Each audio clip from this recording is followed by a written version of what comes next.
Bum, bum, bum. Yay. Excellent. There we go. I think I'm live. There's a red button that says I'm live. Everything's kind of reversed though. Boom, boom, boom, boom. Very interesting. Okay, I'm going to do a couple of little checks here quickly, and then we'll see what happens. Oh, a comment. You're live. Brilliant. That's what I was looking for. Thank you very much. Wayne will probably confirm that in a second as well. I'm just going to grab my little stand for my phone so that I can do that.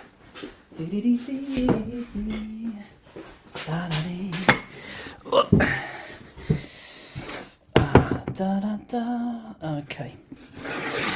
Danny, thanks for the confirmation. I am live. Greetings from Colorado. Dave, thank you, mate. Okay, let's have a look. I'm kind of prepared. I've done this thing where I've kind of like, I had 29 minutes and it's like, I need a shave, I need a shower. And so I kind of cooked myself a plant burger while I was kind of in the shower, and I had it at a certain temperature so that I could just get down and eat it. So I finished eating about 2 minutes ago. I hope there's nothing in my teeth. And I didn't even make myself a cup of tea, which is criminal. So if I get desperate, I will just make a tea while we're doing the live thing. Hey, Jeremiah. Matt, how you doing, mate? Wyatt. Oh dear, roll call. Yeah, exactly. So, Canada, brilliant, love it. Okay, so what am I doing? We're talking about Maladum, aren't we? So, and I'm gonna grab my iPad because there's some set questions in second to last update as well, which I have had a quick look at, but I'll have to remind myself. So I might start by firing a few of those questions first before the questions come in. Hey Andy, how you doing? Oh, okay. So let me just grab that, and I'm going to use that to scroll through Kickstart as well. Just grab that then, 1 second.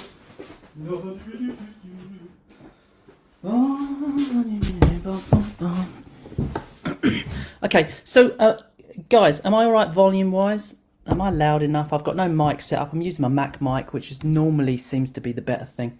So you should be able to hear me loud and clear. Let me know if that's the case. I mean, honestly, if it's not, I'm going to tell you to turn your mic up, but... Oh, hello. Alexa, off. Or Alexa, disconnect from my iPad, please. Thank you. Okay, so let me pull the Kickstarter page up really quickly.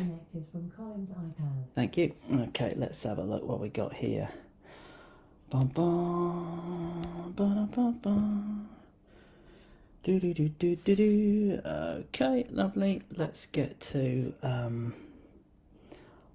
just do a little search here. Hey everybody.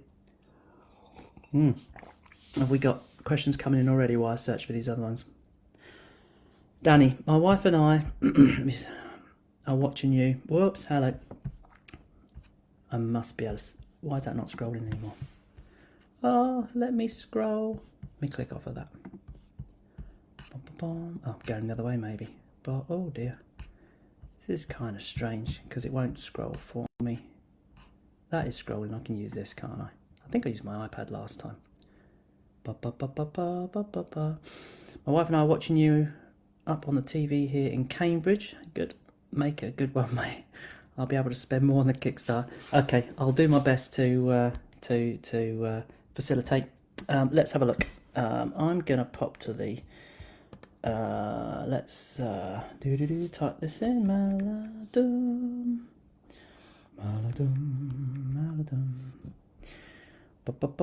There it is. Click onto that one. Thank you very much. Updates, and I think we've got and live stream. Yeah. What can we use your data for? Essential only. There we go. And then we're gonna go on here. Let's go to the comments. Ooh, comments.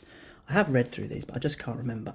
Let me pull this down so I can make sure. So I'm in the frame. Yes, sounds good. Thank you, Jeremiah. That's brilliant.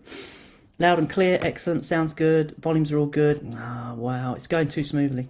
Normally there's technical issues, and then yeah, it's generally the one thing I will do is just plug myself in as well, so I don't have to do that later. But hopefully, yeah, should be fine. Okay. I'm going to grab this cable to put that in. Wow, Tactician 953. Whole host of questions here. 7, in fact. Maybe I'll pick some of them and then... right, I'm just going to grab my power cable. Here it is.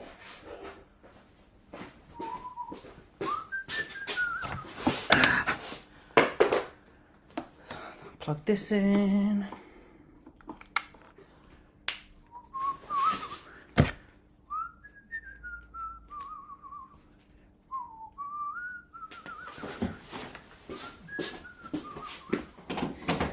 One of those. This is going to reach. I feel like I'm telling myself more than anyone else. There we go. Put that in here. And we're down. Power coming on. Oh, screen got brighter. Okay, excellent. Okay, thanks for your patience, everyone. Are you coming to Essen this year? Nico, I certainly am, sir. Yes, we'll be there. And we're going to need some help. We always need some help. So, yeah. Demoers for Maladum, core space, that kind of stuff. Yeah. If you're up for that,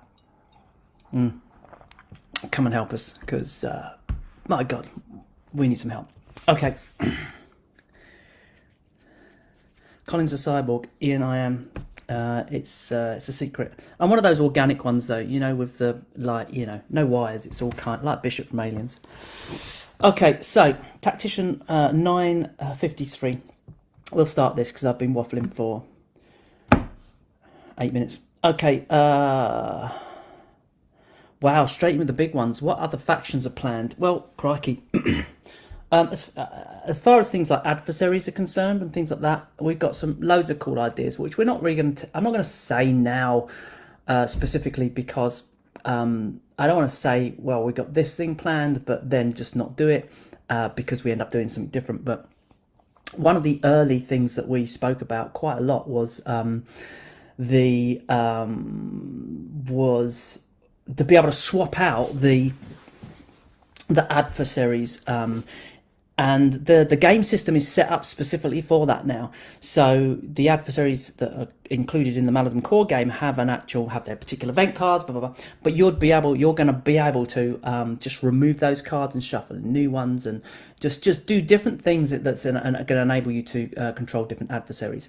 Because later on, I'm sure we'll come to this in a question, but later on, you're going to be wanting to go into a village, and you're going to, maybe you're facing a different kind of adversary up there as part of a campaign, which is not your main adversary. It might still be the Revenant, but they're not up there. They're hidden down in the catacombs and stuff. But you might still have to fight another adversary. So we are going to have other adversaries planned, which is really exciting for me, because it really gives an opportunity to kind of create a complete range of adversaries that can just come straight at you. And that might be that you just play against them all the time, or it might be that you swap in and out as part of a much bigger campaign. I'm sure many of you have seen, like, we've got a big Environ map, and there's some crazy places on there. So we'd love to visit and do all sorts of crazy stuff. So that's pretty good. Hey there. Question 2: are you planning an above ground campaign based on your map for Fantasy Village? I mean, I just love to play in the village. It's one of my favourite sets that we do. And of course, as many of you might know, I've been playing the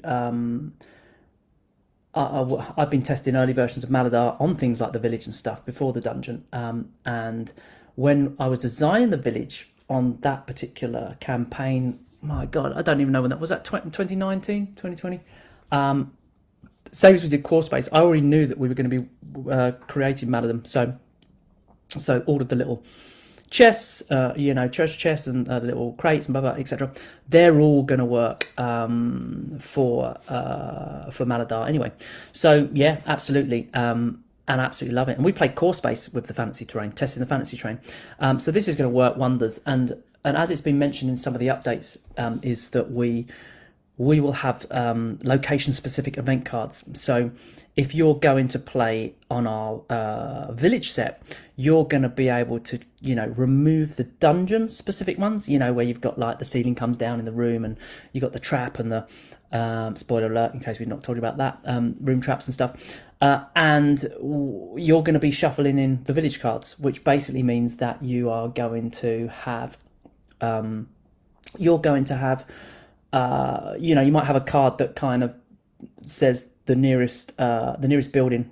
Someone comes out from the nearest building and interacts with you, and it could be like a thing, a side quest thing, which is another great aspect, or it could just be they come out and just start having a go at you because townsfolk, pitchforks, that kind of thing. So yeah, we're really kind of pushing on being able to make that a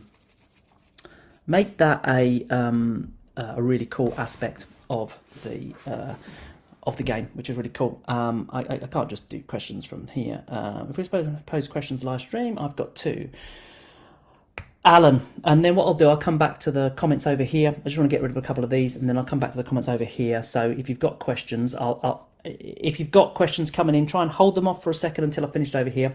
I'll then start coming through the comments and handle those, and then that way, hopefully, I won't get too far behind. Normally, I plan an hour for these Q&As. And they often are 2 to 3 hours. So I'll try but I have got a lot of work to do. Otherwise, I'm not going to finish what we've got to do for the Kickstarter. So yeah, crazy times, but it's all good. So let's Alan from the Kickstarter comments, who can't be here tonight. 2 questions. First, what inspired Colin and the fine folks about systems to start making card modular terrain in the first place? Second, why did you pivot to making games rather than remain with just terrain? Don't get me wrong, I greatly enjoy core space, I'm curious what decisions drove them to. I'll keep this answer short because it's actually a really long answer, but in short, what inspired me to start modular? Well, it started with myself and Wayne just kind of had this idea of what I wanted to do. I was pretty miserable. Well, not miserable, but I was doing the corporate thing and lots of hours, completely non-creative thing, and I always wanted to do something creative. And so basically, yeah, long story short, I decided to try and do something that was interesting. Now, what I wanted to do was I wanted to make a game. I wanted to be like, I wanted to make my game because I had a homebrewed game that I've been using for a long time, which I'd used to play homebrewed Star Wars game and homebrewed Hellboy and Judge Dredd, and use the same mechanics all the way around, which is basically the core space mechanic, and I've been playing that for years, and I wanted to do something really special with that, but I was also aware that there's no way that I can just go in and just expect to make a miniatures board game. I could have done it, but I think I would have made a lot of mistakes that a lot of other people made, just going straight in who didn't know what they was doing. So the one thing I could do was handle a single kind of production, the cardboard, the punch board, and just do something really special with it. And I spent my youth getting like miniature figures and spending ages painting it, and then you just want your terrain to be, and then you stick it on a blank sheet with some books underneath and so on and so forth. So basically, beautiful painted figures and rubbish terrain. So I'd always spent my time building big terrain sets, and it's just really time consuming. So I started building something for myself and sort of thought to myself, well, maybe I can turn this into something. And so that's what we did. We went to Kickstarter. That was really successful. Blew our socks off, and it was like, okay. So the plan with Battle Systems was always to make games, but we didn't want to do it until we were happy that we could manage it, because we're like 2 chimps working from a basement, and now we're like 4 or 5 chimps working in a basement, whatever. But so we just didn't want to rush into it because we wanted to do things right. And that answers both questions. That's why I didn't do it. So I always wanted to do games, but terrain is an important thing, so it's not like we're going to stop doing terrain, which is really cool. Okay, so And then Dominic almost tempts me to make a Facebook account. Almost, but not quite. So never mind. Okay, cool. Right, so let me just get rid of that. Turn it off, and let's come over to here and have a look at some of the questions and try my skills at scrolling without getting on the right bit. So that scrolls that page. So let me click on this. There we go. Now I'm scrolling on this page. Very complicated.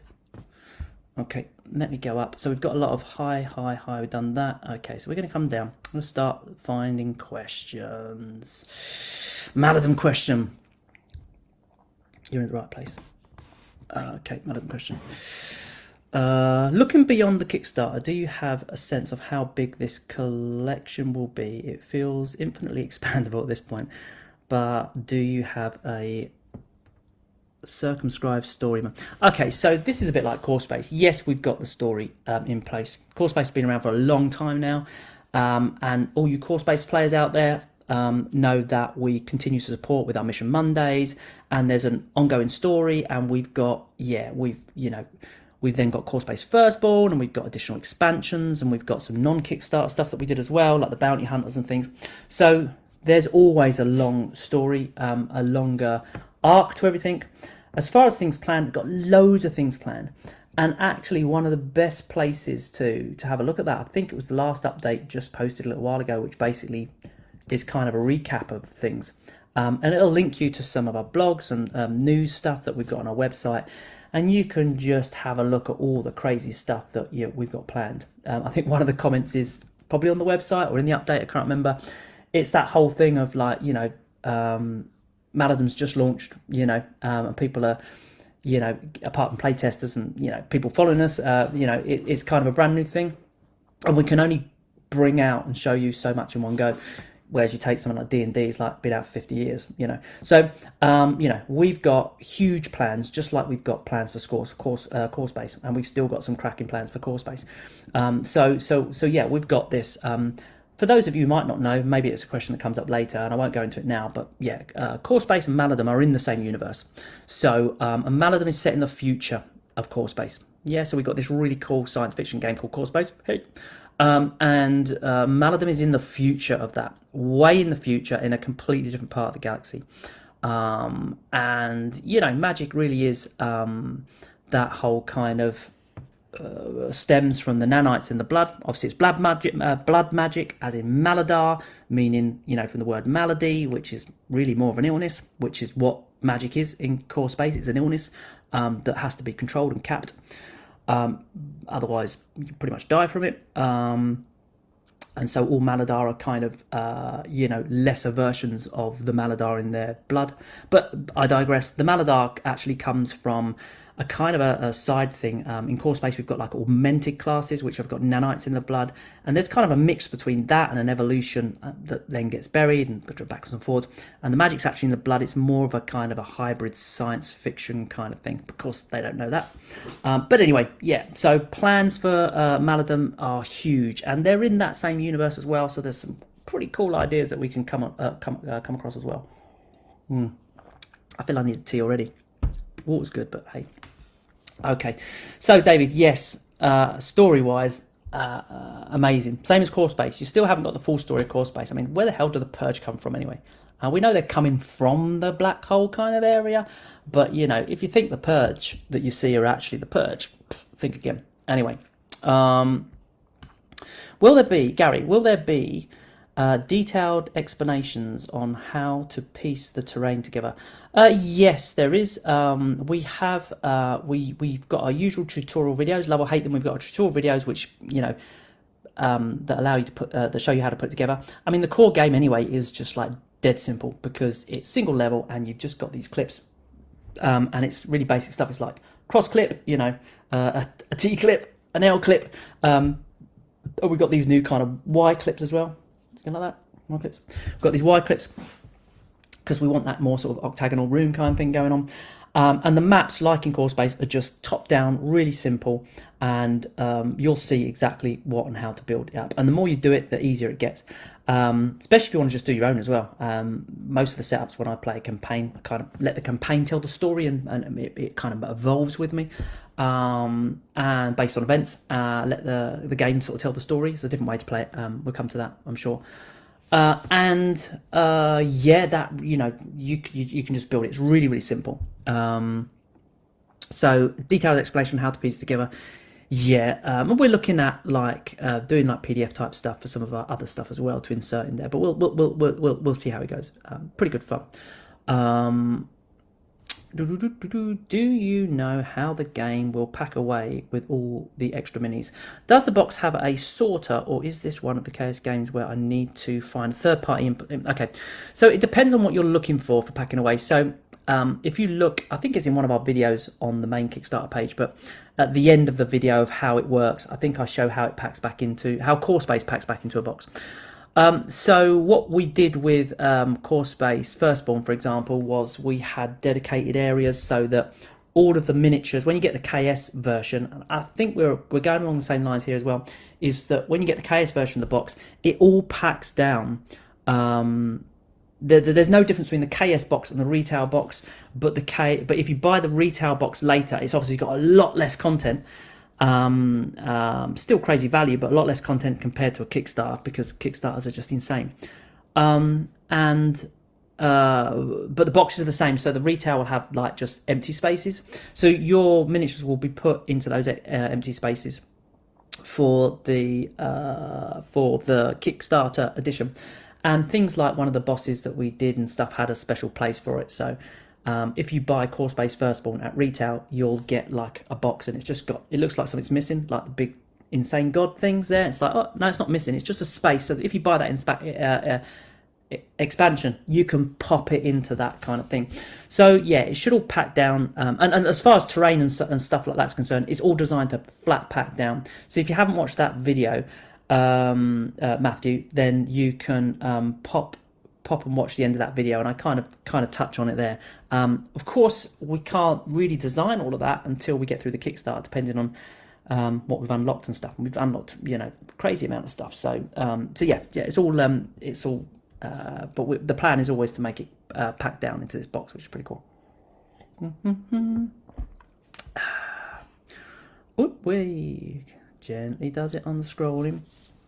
Wyatt, if it's like the Core Space or Firstborn, they have plenty of space for extra minis. Oh, you're helping to, yeah, absolutely. Obviously, some of you guys I've seen some comments where some of you guys are like, but I want the individual things for the minis. So each one's got its own little tray it sits in. And the core game miniatures at launch, they have that anyway.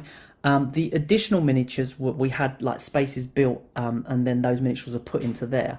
But we'll see how it is, and we'll see how we design the box based on the contents, and we'll do everything we can to make it as cool as we possibly can. But if anyone's got Firstborn out there, or when you look at the Firstborn on that little video, you might be happy with that. You'll be like, oh, that's pretty cool actually. Antonio, let's have a look. Why won't it scroll? I need to, right, let's click on this bit and then I'll scroll. No, click. Let's try this again. Wow, this is crazy. Let me try and click here. Why can't I do this? Right, now I can't scroll, but I've got a couple of comments, maybe I'll figure it out. Hi, first congratulations on your work on battle systems terrains. Yeah, thank you very much. Amazing quality, great pleasure to build, and perfect on the gaming table. Now my question, I think I saw somewhere, and I need to expand that. I think I saw somewhere that there are different places from where everything could be sent, but I can't find it now. I'm from France, and I wanted to know if pledges can be sent from a place within the European Union in order to avoid customs. Yeah, so what's happening is we have, when we manufacture and everything leaves the manufacturing country, what happens is it goes to, the containers go to different locations. So we'll have a container or containers that go to America, and then we'll have containers that go into Europe, Germany, I believe.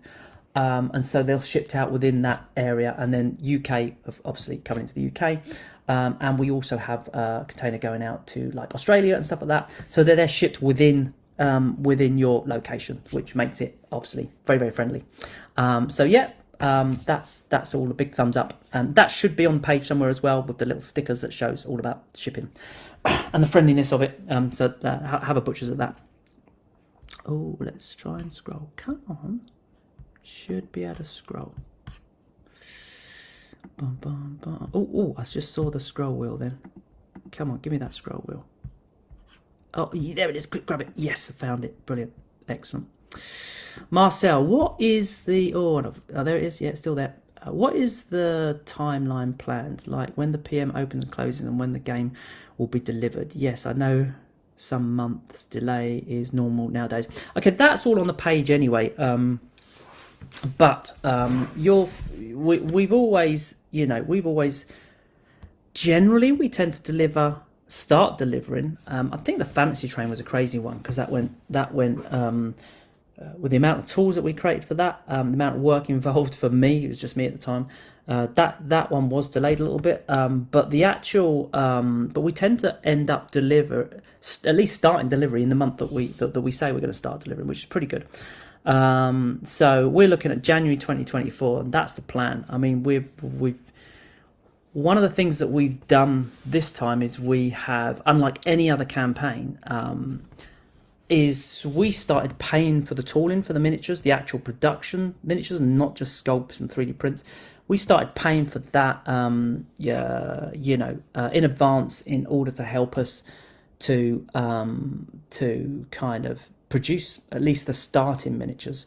So we haven't paid for all the tooling, but we do a lot of the tooling, or most of the tooling, and we get that paid and sorted out.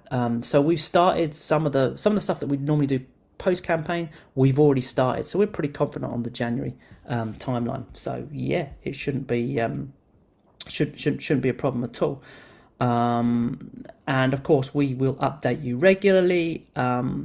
And many moons ago, we were the guys, or one of the first guys ever, to start giving people ship names, so they can track their ship and all that kind of stuff. So, and that's pretty common now, I think. Okay.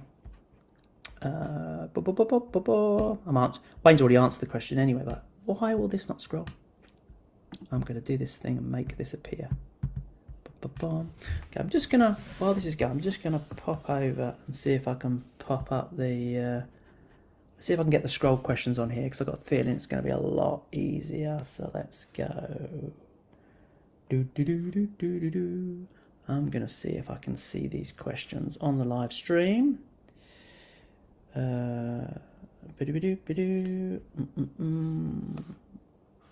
on, this is gonna work. Bum, bum, bum. Yes, it's my account. Ooh, not that one. Let me just get rid of this. There we go.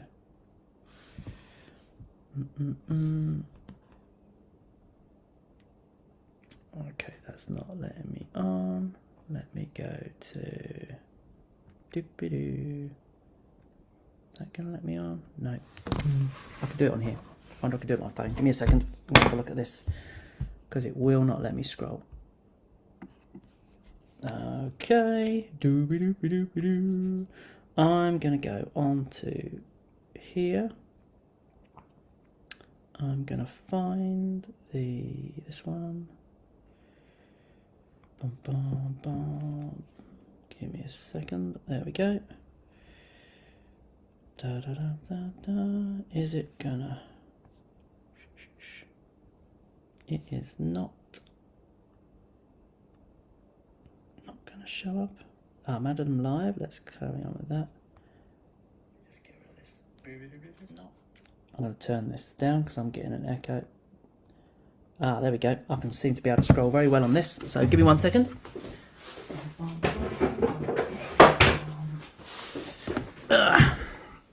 This is going to be easier for me.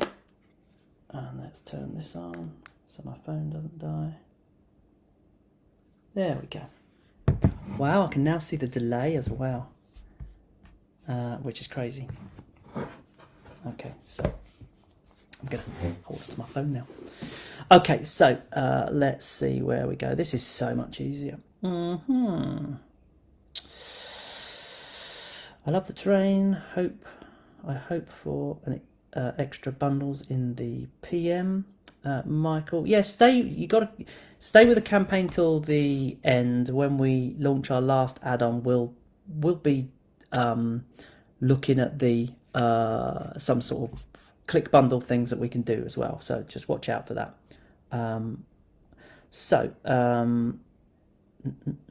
Yeah, and sorry, there was some. Yeah, on the last question, was asking how long the PM will be when it launches and when it will be open. Generally, we get it out pretty quick, within a couple of weeks. Sometimes within 4 weeks, and then it's open for 4 to 6 weeks or whatever. Yeah, so I don't know if we've specifically got that planned yet, but we're pretty consistent and tight on our PMs. So, okay. Will you just concentrate on Maladum and core space in the distant future, or might you expand the universe with other games? You still have the urban apocalypse terrain to use. Maybe a time travel portal. Clive, this is. However, I would rather you didn't diversify too much, as I'm totally hooked with the fantasy and sci-fi themes, especially Maladum. Okay, so yeah, obviously we're a small crew, and we are absolutely not going to concentrate on more stuff than we can handle. This is really super important for us. So I think that yeah, I'd love to do some urban apocalypse kind of stuff as well. That would be really good. I mean, hell, if I had my way, I would be doing just loads of stuff. I'm not going to say, but yeah, we've got to keep it simple. We've got to keep it manageable, and be able to have, I'd rather have 2 solid products that are really exceptional, and 2 games that are just something really special, than 3 games that are kind of, yeah, they're cool, they're great, they're enjoyable, and 4 games that are like, yeah, okay, been there, done that. 5 games that are just going nowhere. So we'll never do that. But I mean, yeah, I've got stuff that going back 4 or 5 years, we've got stuff like really cool spaceship game, which I still plan to do something with. Some card games, some RPG kind of versions of, more intense on a core space and Maladum, with some, really crazy kind of dashboards, but more focused on one character, and some dice placement mechanics and some really cool stuff. But we have to focus on the actual world. And these 2 games are, like I say, they're in the same universe, so that they as far as I'm concerned, they belong together. They're very separate at the moment, but we'll see what happens. That's really, really cool. And we've already got, Clive, things like the in both the sci-fi and the fantasy set, we've already got the portals, which allow for travel in any way that you decide with your sandbox. So we could easily do that through to the urban.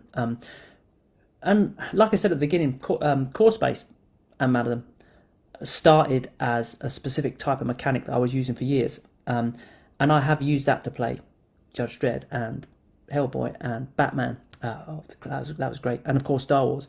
And when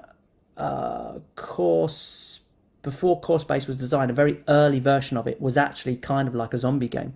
And we play tested that on the Urban Apocalypse, a double setup of Urban Apocalypse game, which was crazy and really good fun. And it was pretty much the same mechanics. Obviously, a lot's changed, but so yeah, I mean, we can do anything, and I want to do lots and lots of things. But yeah, it takes a bit of time, and we'll never diversify to the point that we water stuff down.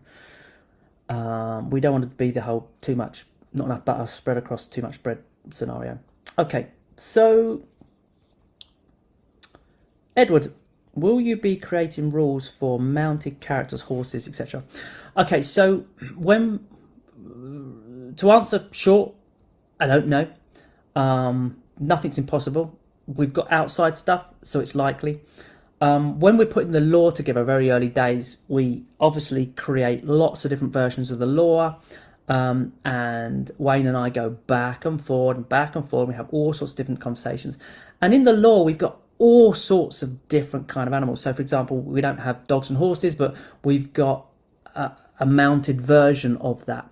I'm a bit funny with things like dogs and horses and stuff because it brings in the kind of real world. It kind of takes me out of it. It's a little bit too kind of like real world for me. But we have like animals in there that would be mounted. That sounds wrong, doesn't it?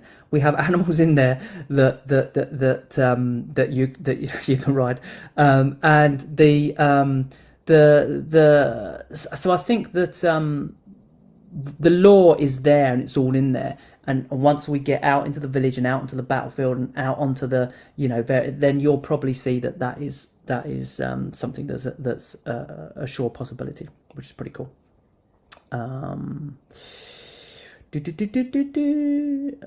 Marcel, thanks for your answer and info. I should have read the KS page better though. Me too, man. I tell you what, everything I've ever backed, I just never read. I just assume it turns up fine, and often I don't know what I'm getting and I don't check it. So you and me both. I'm waiting since I heard at Spill that this game project Sawyer Rock On. I think that's pronounced right. Apologies, I'm horribly dyslexic. Let me just see more of that question. Yay, this is working great on my phone. Just wondering if there will be options for full co-op, not just semi-co-op. And will there be options for plays with more than 2 players? Absolutely, yeah. Yes to all of the above. Okay, so similarly to Core Space, you can play Maladum solo. I've been a solo player for years, and I'm Billy No Mates. So I would my games I would play by myself with an AI mechanic that works against me, and I would blind hide things so that I could figure out what my next adventure is, and so on and so forth. So it works that way. 2, it works player versus player if you want to play it like that, which is great, just like Core Space. The best thing about Core Space and Maladum I particularly like is when you go in with the semi-co-op. So I'll address that first. Semi-co-op is brilliant because what we're saying you're choosing how to play it.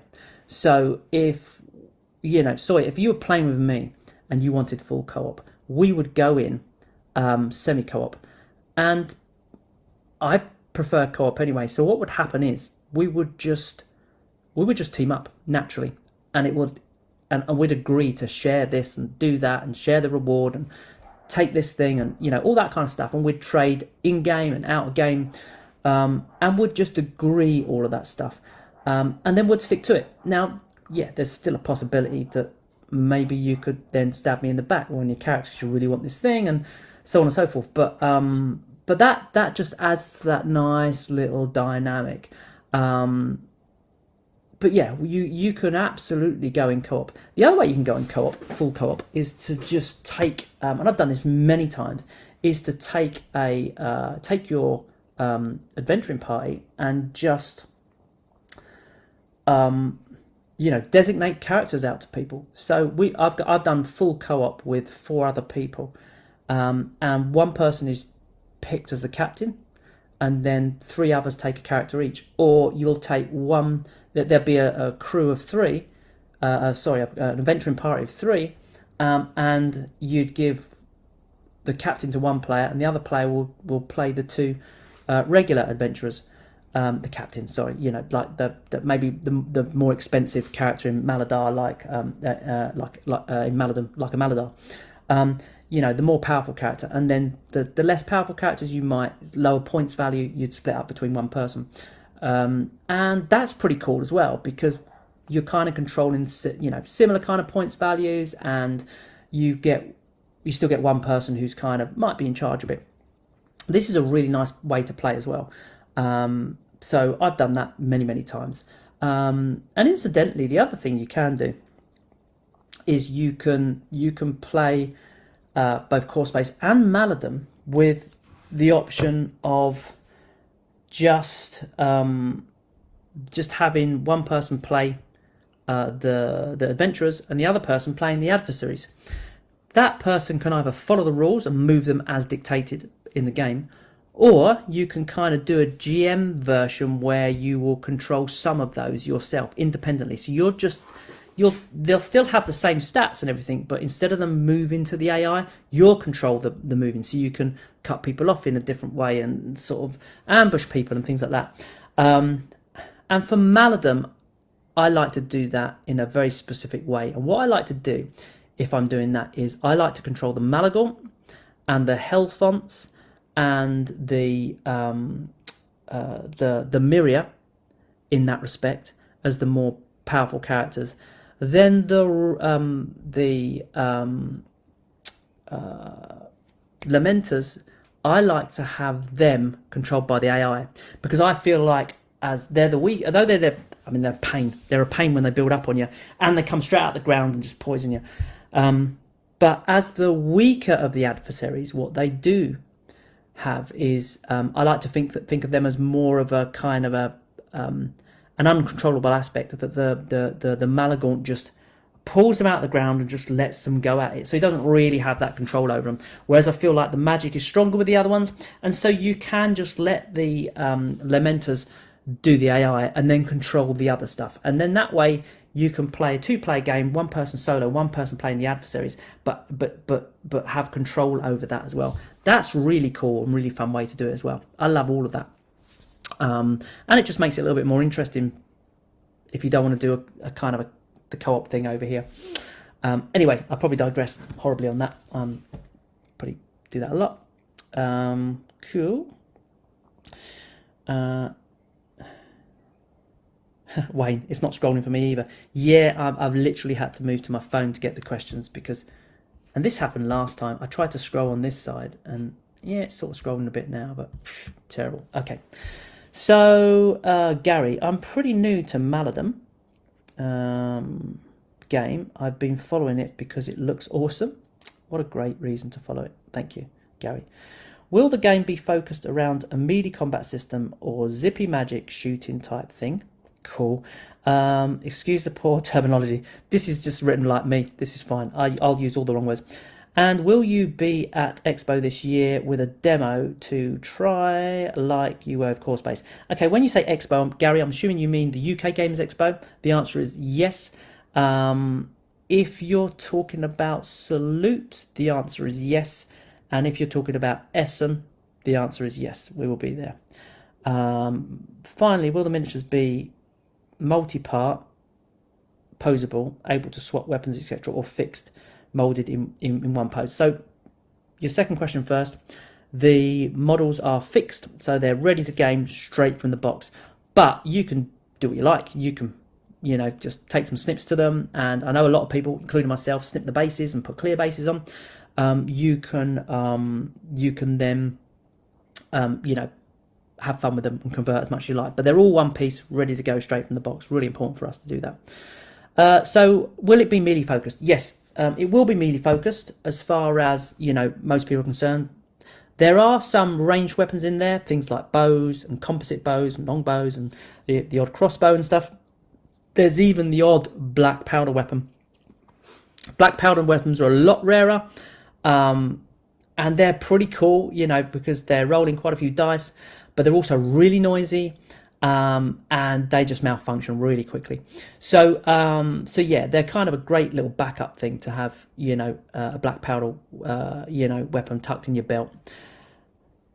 So there is a bit of range. It's mostly melee, and then you've got magic, which is, obviously we've got various different things that you can do with magic, which is really, really cool. And like I said before, magic is in the blood. But magic is really hard to use as far as your character's concerned, especially when they're a novice, when they first start. You won't be running in there and just zipping, spells left, right, and center. You won't be flying magic. For example, you can't create fire and then just create a fireball and blast it from you. You just can't do it. It's not in the system. However, if you're in a room that's got the little torch in it, with a little torch terrain piece, the flame, then you can absolutely create the fireball. The line of sight is drawn from the torch, and you can just pull it and use that as a source. So you can still do it. You just can't create it. But yeah, very early on, your Maladar is going to be, there's a magic dice, and every time you use magic, you roll that dice. That dice could be great. It could give you back your magic peg straight away. You're like, way more magic to use. But it could equally knock you on your ass. Magic can just overpower you. Maladar, to be a Maladar, Maladum itself is a curse. Like I said, it comes from the word malady. And when you're born with it, if you're not picked up early and taken to a guild and looked after and shown how to control it, it will kill you. But not only will it kill you, but when it takes you, it'll take others with you as well, in all sorts of nasty ways. So if you're discovered young to have Maladar in your blood, then you'll be given the choice, or should I say, the parents will be given a choice to have their child taken away, trained as a Maladar, or to have something else happen to that particular individual. So, even once you're trained, Maladar is very unpredictable. So, when you're early on in the game, you're going to be, magic will backfire. So you're not going to be running in there just flinging spells and just casting magic, because half the time it's just going to kick you on your ass. Having said that, as you develop, there are skills that you will be able to choose based on your character, the class board that you choose, and the skill path that you choose. That's going to allow you to control that magic dice more and more, and backfire less and less and less. And there's some crazy stuff we've got with different magic as well. Magic that you're not supposed to be using, that can corrupt you, but that's to come.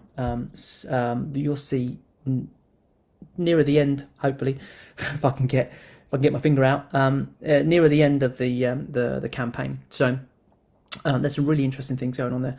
So yeah, magic is in the blood. Magic can be in an item, imbued into an item as well. But yeah, it's not just, there's a lot of melee combat, and melee combat is brilliant, absolutely brilliant in Maladum. So yeah, but you're not going to be just flinging magic at people at the start, for sure. So yeah, pretty cool. I love magic in Maladum. Okay. Richard, are there going to be rules available for creating characters, classes, and enemies like in the Deluxe, Course-Based Deluxe rulebook? I'm going to be blunt. Yes. Okay. Of course, absolutely. This is something that we really passionate about. Remember, I said earlier on, if you was here from the start, Richard, that Course Base started and Maladum started as, completely different games. So I have been creating custom characters from various franchises, from Firefly through to Hellboy, Judge Dredd, Batman, Star Wars, for the course-based mechanic for years. And I love it. So it's really one of the great things about it.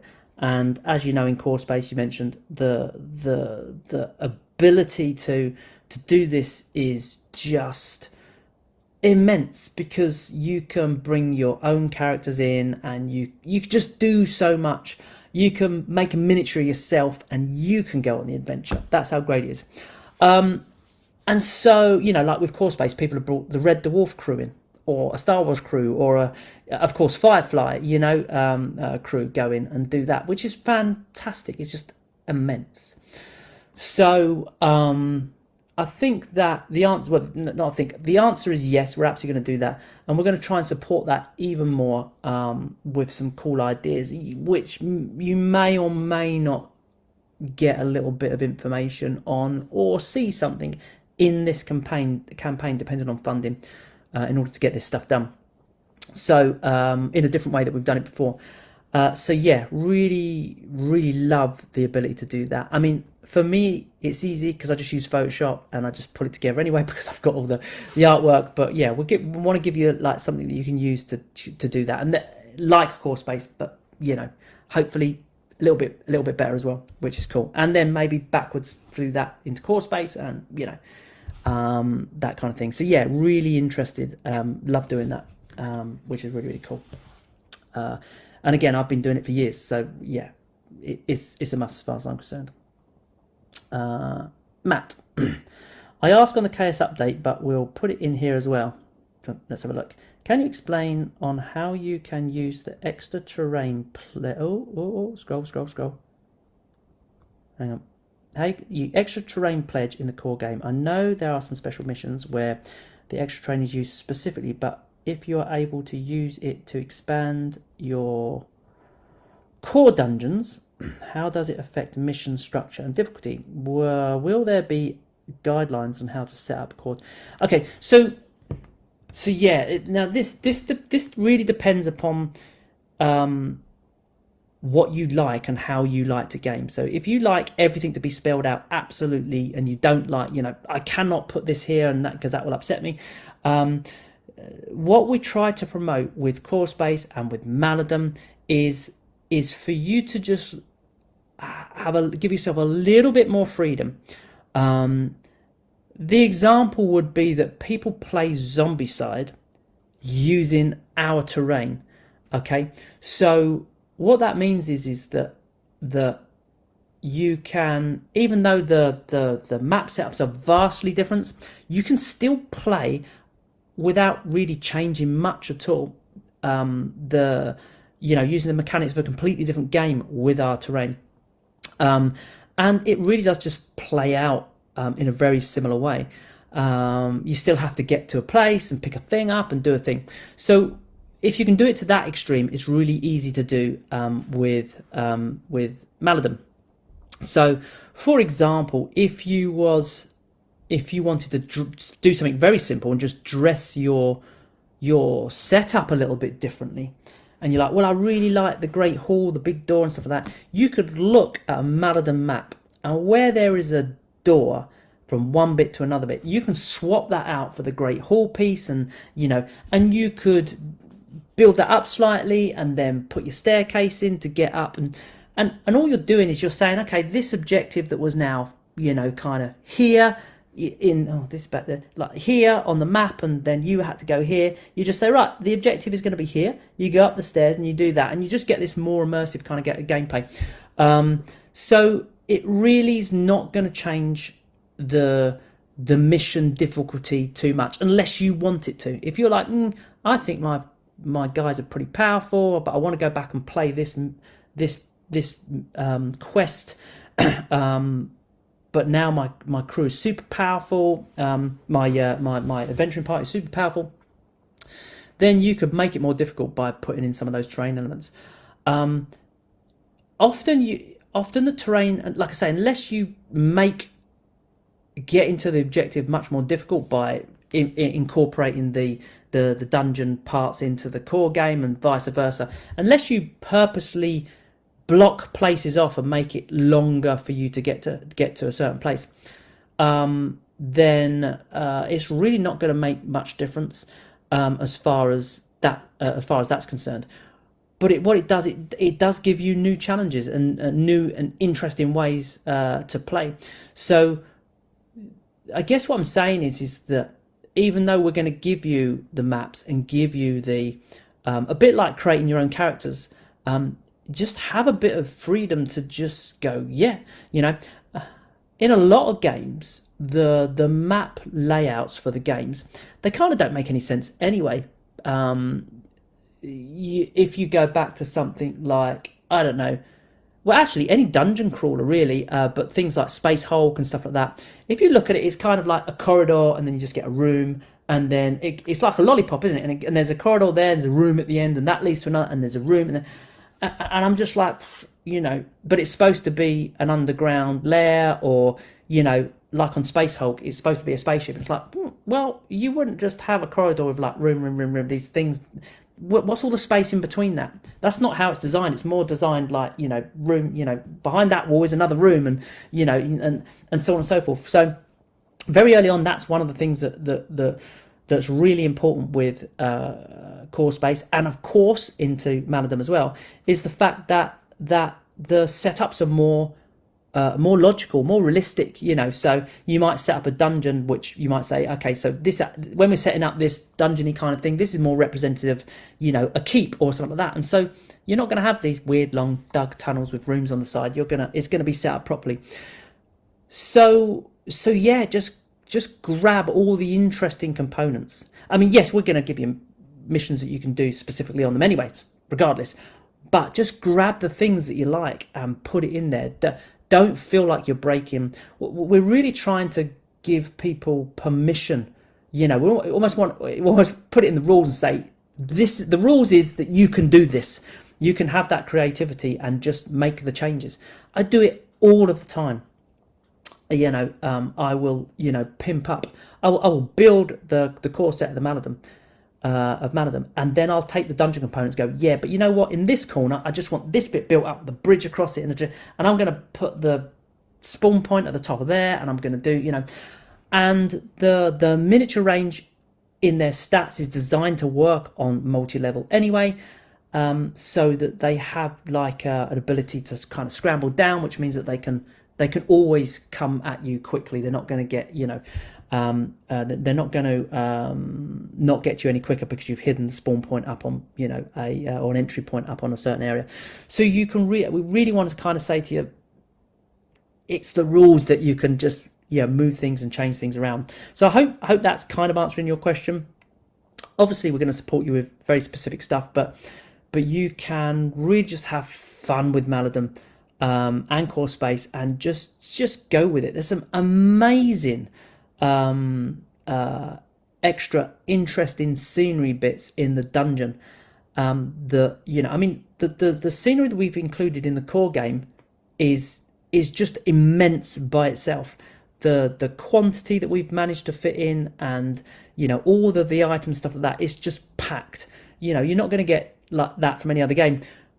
But then you take the dungeon, and it's got these huge kind of half arches with the big hanging braziers on there with the flames. You can take those and put those straight in, clip them onto any wall. Instead of putting like a normal little strut on, which does this, you can clip this great big thing on, and it just adds this colour and breadth and height and everything. And just doing that affects gameplay not at all. I mean, you get a little bit of extra cover, which is going to help you, especially if you've got a rookie crew. So being able to, have both of these is just immense, because you can just grab those components. And I'll often do that. I'll just grab and go, you know what, I know the Malagaunt's going to be in here, and I just want a little bit of a bigger door, or some more braziers, or whatever. So yeah, really, really cool. You can. It's going to be great as far as that's concerned. And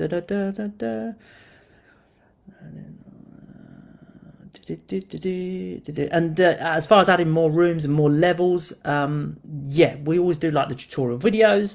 That rather than say build it exactly like this, we like to kind of say, look, this is how you build an extra level, and you do this, use these clips, now just go and have a little bit of fun. And it just means that when you're setting up, you can spend an extra 10 minutes making the corner of something, a little bit more interesting or something like that, which you might do at certain, quest points or certain particular quests. You'd be like, you know what, this is the big end one, especially if you've written your own kind of campaign, or there's lots of fan kind of campaigns out there for core space. It'd be the same for Maladum, and you can just add those interesting elements in there, which is really, really cool. So don't worry about the terrain at all. It's there to just make things more interesting. And of course, when you put those two together, when you've got this kind of single level Maladar thing and it pushes up into that, you know, that big 3D dungeon. I mean, this is the ultimate quest. And yeah, what a great for a kind of a mid campaign or final battle kind of quest point to be able to, you know, come down into the single level train, that kind of dungeony feel, and then open up into that big sort of chasm of the multi level set.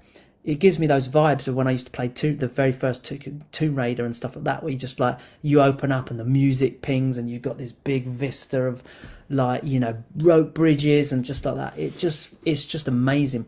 So yeah, it's really cool. And you absolutely have permission to just do whatever you like. Don't worry about the quests. Don't worry about making it extra difficult unless you want to, or easier, you know, unless you want to. It's really, really cool. But this is really important. Everyone should spread the fact that, you know, you shouldn't be stuck with this. I can only use this particular thing. That's the whole point of, you know, of that. You can take Maladum and you can, and I do this with course based, and I've done it with Maladum before we had the campaign and stuff, is that I can play a game of Maladum with almost like just a starting, go in there, I'm dead poor. My only objective is to gather as much stuff as I can so that I can level up between and get some new equipment for proper quests, and have no campaign ahead of me. But the things that happen within that game kind of create a narrative. So by the time it comes to me to be like, you know what, I think based on that and the person that I met and the information they gave me, I think that my next quest would probably be to do with this. And I'll kind of like, yeah, I think it would. And I'd then play that mission with an objective based on what happened in the first game. Yeah, a good friend and ex-work colleague of mine, Andrew, we used to play course base on a weekly basis just like that. We'd play a mission, and then based on what happened, we would then, because we'd have all the event cards shuffled in and things would happen that we didn't expect, and we're like, you know what, that's really interesting. I think that person got, I think we should play a rescue mission now because clearly the gangers took this person out and we have to, you know, go. The game kind of tells you can even play Maladum like that as well if you want to. That's how flexible it is. If you're not up for any of that, the quest is the campaign is amazing. It's like 20, it's 20 or 21 quests if you count playing the kind of optional one you can play a couple of times. So 20 quests, and you don't have to play all the 20 quests. It branches. You can make choices about where you go, or sometimes you'll be forced to go in certain directions. You know. So if you want to go straight and just follow that, that's absolutely brilliant. You should just do that anyway because epic story, etc. But yeah, replayability of that alone, like the course base, you could play that again and it'll play completely differently. But then on top of that, just have fun with the other stuff that we release, like with our mission and I guess Mission Mondays, maybe there'll be Quest Fridays, I don't know. And you'll be able to do a lot of fun with that. Got a waffle, don't I? Let's have a look. Question about question about French above.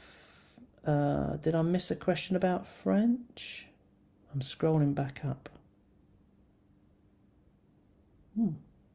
Wow. I'm scrolling. Unless I'm misunderstanding. David Hubert Coleman. Question about French above. I can't. Maybe you're answering something else, but I can't see a question about French above. So I don't know what that's about, but maybe someone will have it, or if Wayne sees it and knows what it is, he'll either answer that, or maybe he'll ping it to me or something. Okay. Oh, lots of people. Okay, lots of people saying they're watching. Well, they're not saying it. I think it's telling me. Oh, there we go. Simon's answered. French, yes. Legion distribution, French language. Okay, cool, brilliant. Well answered. That's great.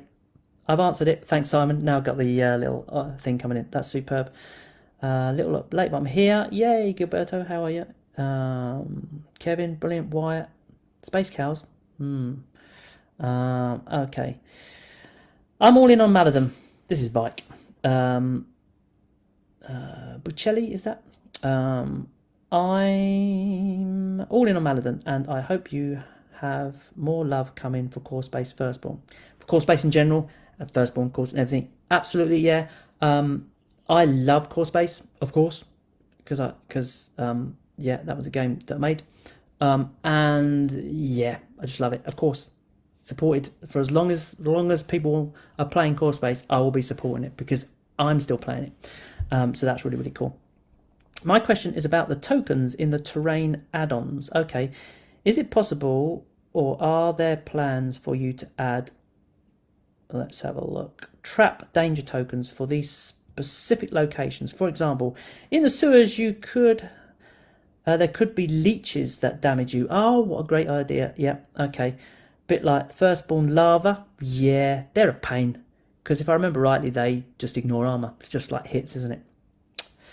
Or waterborne diseases that poison you. Yeah, I think I've already had a chat about that particular thing. Or in-game hall, in the Great Hall, you could be cursed amulets or rings that could maybe dispel blessings or just try to strangle you. Rings that strangle you. Fantastic. Put something... plus something for whatever the final terrain and add-on. I think this really helped with. Yeah, I mean that they're all really great ideas. So I don't see why we can't do some cool things like that as well. We've had lots of chats about the different terrain things and the different interesting things. And what tends to happen in a campaign is because the campaign brings on so many new things through the funding, rather than say, yeah, we're going to do this, yeah, we're going to do that, we kind of need to get it all together.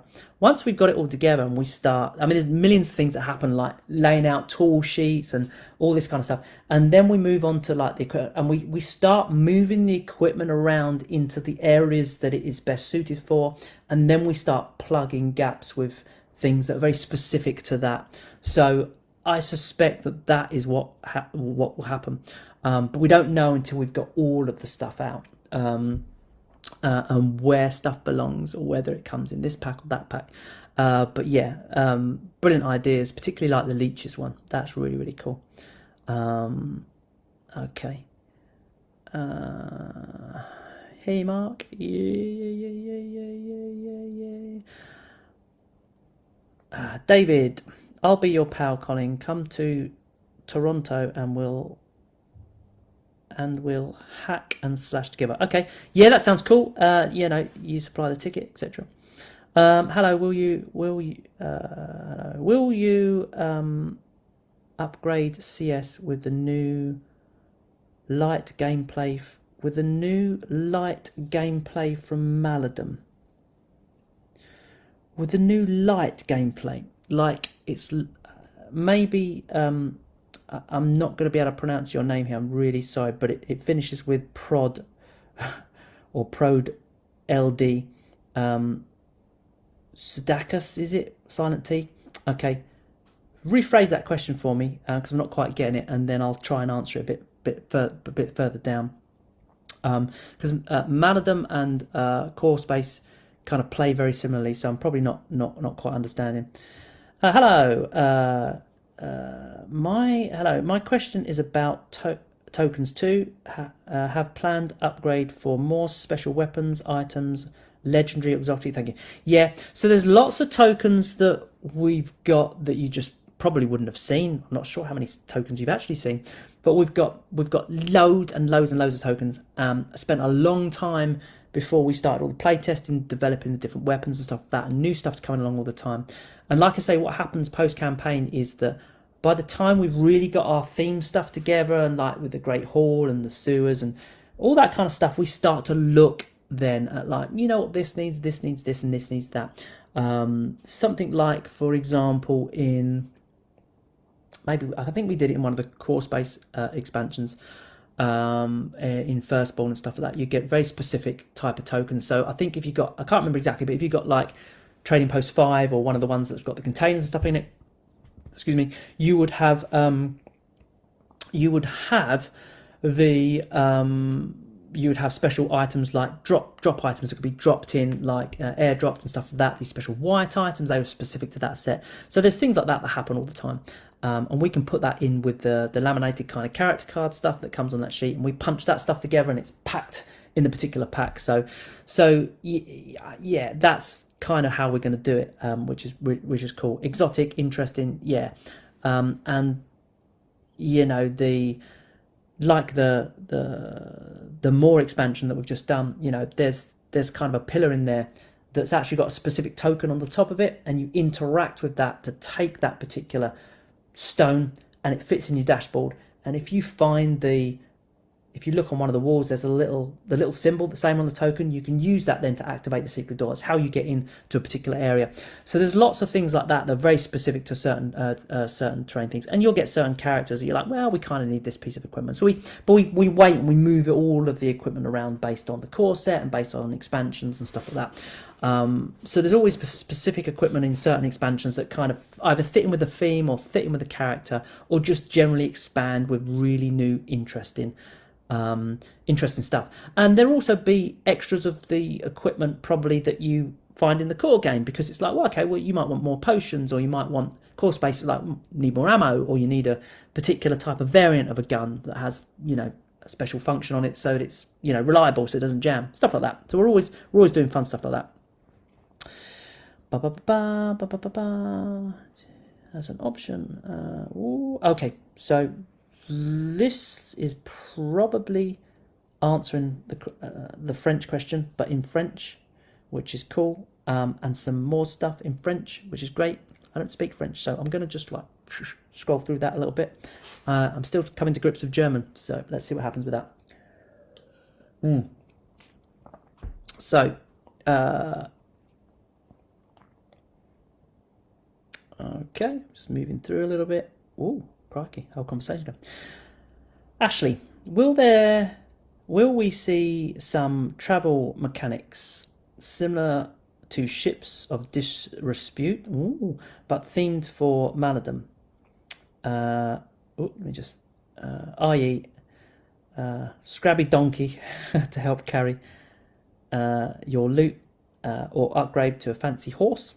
Well, it won't be a horse, but the equivalent, and carriage with a dude to protect your loot. I love a dude to protect my loot.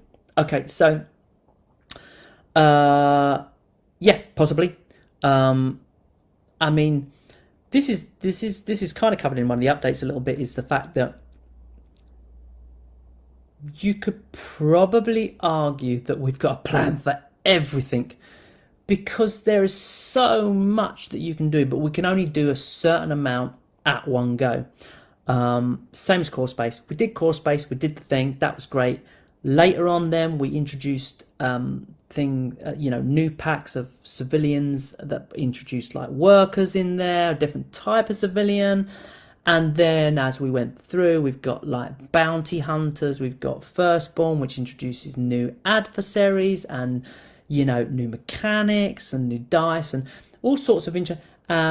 And then, yeah, Ships of Disrepute coming through as part of that Kickstarter as well, which introduced this new thing. So yes, but of course Maladum has just started. It's likely, without, you know, giving too much away, that we've thought of so many things and we've got it all written down, but we need to pick and choose carefully based on, you know, what we can produce and what would overcomplicate at this point and what would feed the story or not feed the story.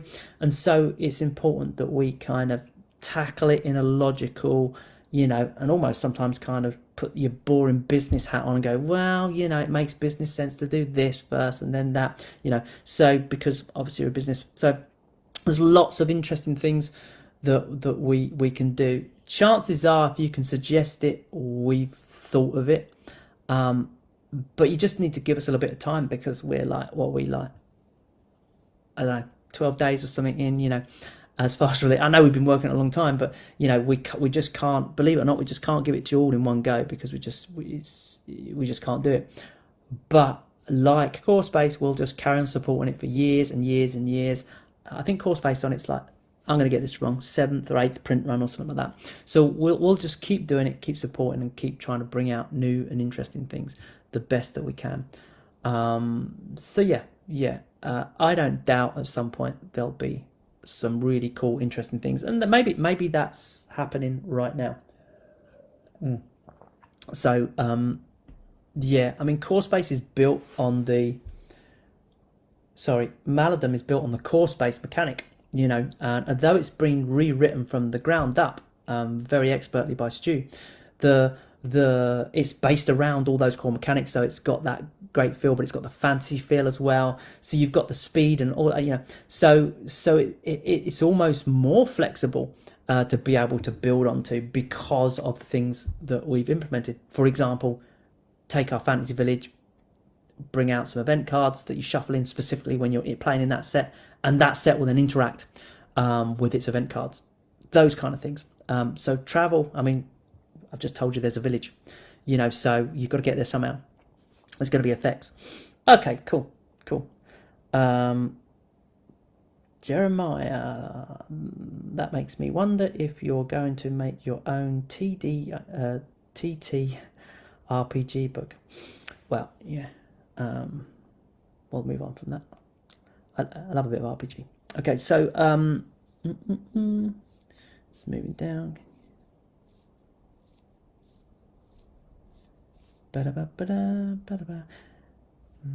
Can you use the fire that's affecting a teammate? Why? That's a brilliant question. It makes sense that you could. If someone's on fire, it makes sense that is a source of fire. I suspect you probably can, but I just don't know the answer to that. But it will be covered somehow in the rules. I challenge someone to have a look through who knows the rules, especially the playtesters, and just go through and go, is that someone on fire a source of fire? Why would there not be? I know you can affect the fire. I know you can magic that can affect that and put it out and do things with it. If there's a water source, and again pulling the water, etc. But yeah, very interesting. In what box will the terrain be delivered? Is it just a small box which will fit the unassembled pieces only? Whoops, hang on, let me click on this. Or will the box be large enough to fit assembled furniture, etc., and walls? So the box pack, if you're talking about just the terrain, the box packages that that we've got, just trying to think. Most of the core set box terrain that we do, once it's all popped out, will go back into its box, because the flat pack walls will go down and it will just store in there. And then, especially if the scatter's small, like chests and barrels and blah, blah, blah, you could then have the room to put that in there, put it back on the shelf. Some people don't flat pack everything down. They just like take certain bits apart, or they store something on a shelf and they do something else. It's entirely up to you. And over the years, we've always kind of promoted the whole kind of, the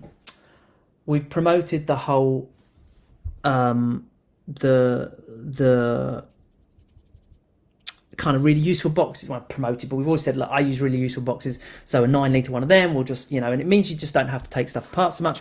But yeah, honestly, you should be able to flat pack everything down. I'm trying to think. Probably the tricky one might be the bridge, because it's that's one you probably want to take apart. So and then of course it takes up no room at all.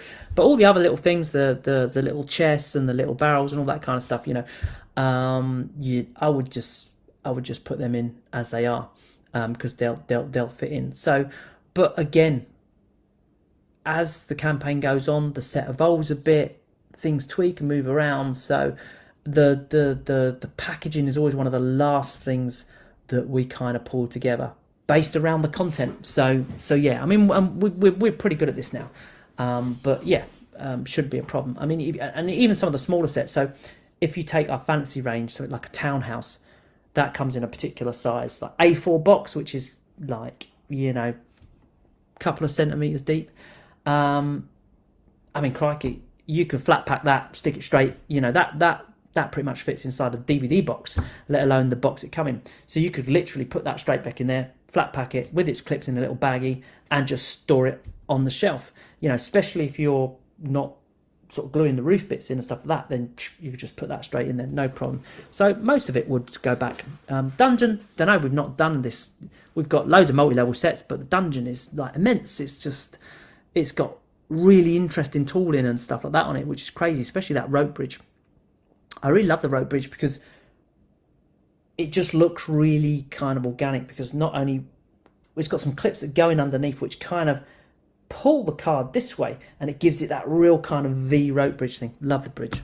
Anyway, so yeah, you might want to, and the way that works is that you to flat pack that, you'd pull those two bits out, and the kind of, if the bridge is coming this way, the thing would like shoot back up like that, and then you take the one step out, that's kind of one plank out of here, one plank out of there, and then the sides just come along. It kind of holds on and clips into the sides. At that point, flat pack it straight in the box, not a problem at all. So that's really cool. Let's have a look.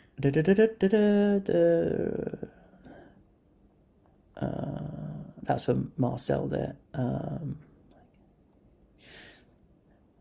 Why? I guess if you could use the fire from a teammate, it could backfire in a really bad way. Yeah, well, like I say, magic. It depends how experienced you are. You know, magic is can be extremely kind of crazy, as it were. So yeah, it all depends. Okay, Jay, I've asked this elsewhere, but I'm wondering, any interest, thoughts, talk of creating D&D style, I have to expand this, adventure books with a full narrative adventure world building, etc. Okay, no, not particularly at the moment, but D&D, style. Sorry, I thought you meant actual D&D content for the franchise. Okay, cool. Talk of creating D&D style adventure books with a full narrative adventure. Oh, quite. This comes under that same sort of category of, yes, of course, because we can do this, we can do that. Whenever you kind of put something together, whenever you're creating a game or creating a product or whatever, you kind of just go, you almost need to push way past and way forward of the of almost what's possible, and then you pull back and you kind of address it and you pull it back to see what happens. So, and then certain things happen and certain things merge from, it could be two products merge into one, or it could be, it could be two rules often that merge into one. And so you always push everything really far, and then you need to kind of drag it back. So chances are we've thought of many things, and yet still from the social media and stuff, where with you guys giving us ideas, sometimes people just like give you ideas like, well, I didn't think of that, we write that down. As you know, many things in Core Space came from suggestions, so it'll be the same with it's already the same happened because we're ahead of ourselves with knowing what to do with that kind of those suggestions have already made it into Maladum, which is fantastic. So yeah, it was great. There's loads of things I'd like to do. I say we'd like to do. That's not a thing that I personally would do, because yeah, you don't want me touching words. I will destroy the words. Okay, so I sent, I don't know if this is answering, I sent a message to Siren Games here in Vienna, bringing Maladum to their attention. They are the main tabletop option, but often prefer German. This might be, is this talking to someone else? This is for David Hubert Coleman, but often prefer German. Yeah, well, there's a bit on, for all translations and stuff like that, there's a bit on the Kickstarter page. If you're looking for particular translations, etc., go down to that, like register your interest, and we'll try and get everything. We're always talking, same as with through the Legion distribution, stuff like that, with the French for Core Space, and again for Maladum.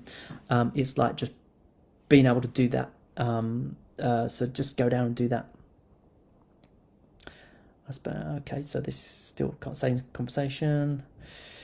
That we talked a time ago during and it's part of the burn itself. That was talked time ago during, not sure, and you could use a partner burning itself to do a fire spell. Cool. Sounds logical to me. How about some sort of ship? Okay, Jay. How about some sort of ship like pirate, not space? Okay. Yes, I could absolutely build a ship. Have I? No. So I expect to see it in this campaign. But yeah, I can pretty much build anything out of cardboard, but it's not always a thing that I would just jump in and do, depending on complexity, time, and so on and so forth. And actually, often a lot of things I really like to do, just from a personal project point of view, don't get done because of how of all the other commitments that have to happen in order to get things done. So, but yeah, cool. Should be amazing. And then the dock to go with it, with the big over like crane things and all that kind of dock thing, and that'd be brilliant. Okay. Let's see. Will you think to add at the Oblivion's Maw a core space version? Whoops. I will buy it for CS for sure. It will be great to have a CF components for. Okay, that's very interesting. I don't know, to be honest. The probably not specifically, for core space, like an identical product, as it were. But with crossover rules later on, with core space being in the same universe and so on and so forth, there's going to be surely ways that we can merge things together. So that would be really cool.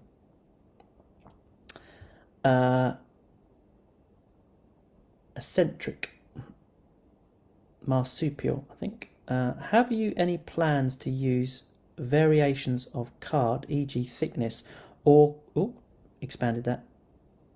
thickness or complexity materials to expand the functionality or shaping possibilities of the scenery, e.g. maybe something that can be articulated rather than just door, animated, etc. Okay, so recently, we've not had a lot of chat about this, but recently, as I'm pushing, when I say I've not had a lot of chat about it, I mean within our team, because of how fast we're moving with this particular project, and this is before launch, as well, is that every time we do a Kickstarter, whether it's for core space or a terrain Kickstarter, I'm always pushing the boundaries of what can be done with the card. And I've done the same again with Maladum. Again, the rope bridge is a classic example of it, or the bridge, right? It's got ropey bits on it. And one thing I have started to contemplate is sometimes I want to do some much smaller, intricate stuff that's really not achievable in the card. So obviously, when we're making our terrain, we've got die cuts, and our die cuts are immensely complicated. And one issue on tolerances of blades and thicknesses is the thickness of the card. Clocking in at 1500 microns, 1.5 millimeter, or say 13 to 1400 microns without the two sides before that's kind of laminated and glued on and pressed together. It kicks out somewhere between 1.5, 1.6 millimeters or 1600 microns, and when the blades get very close together for smaller things, there's this the card forces the blades in and out, and so you get one of the issues we had earlier on was fat slot, thin slot, fat slot, and we had all these. So we're really trying.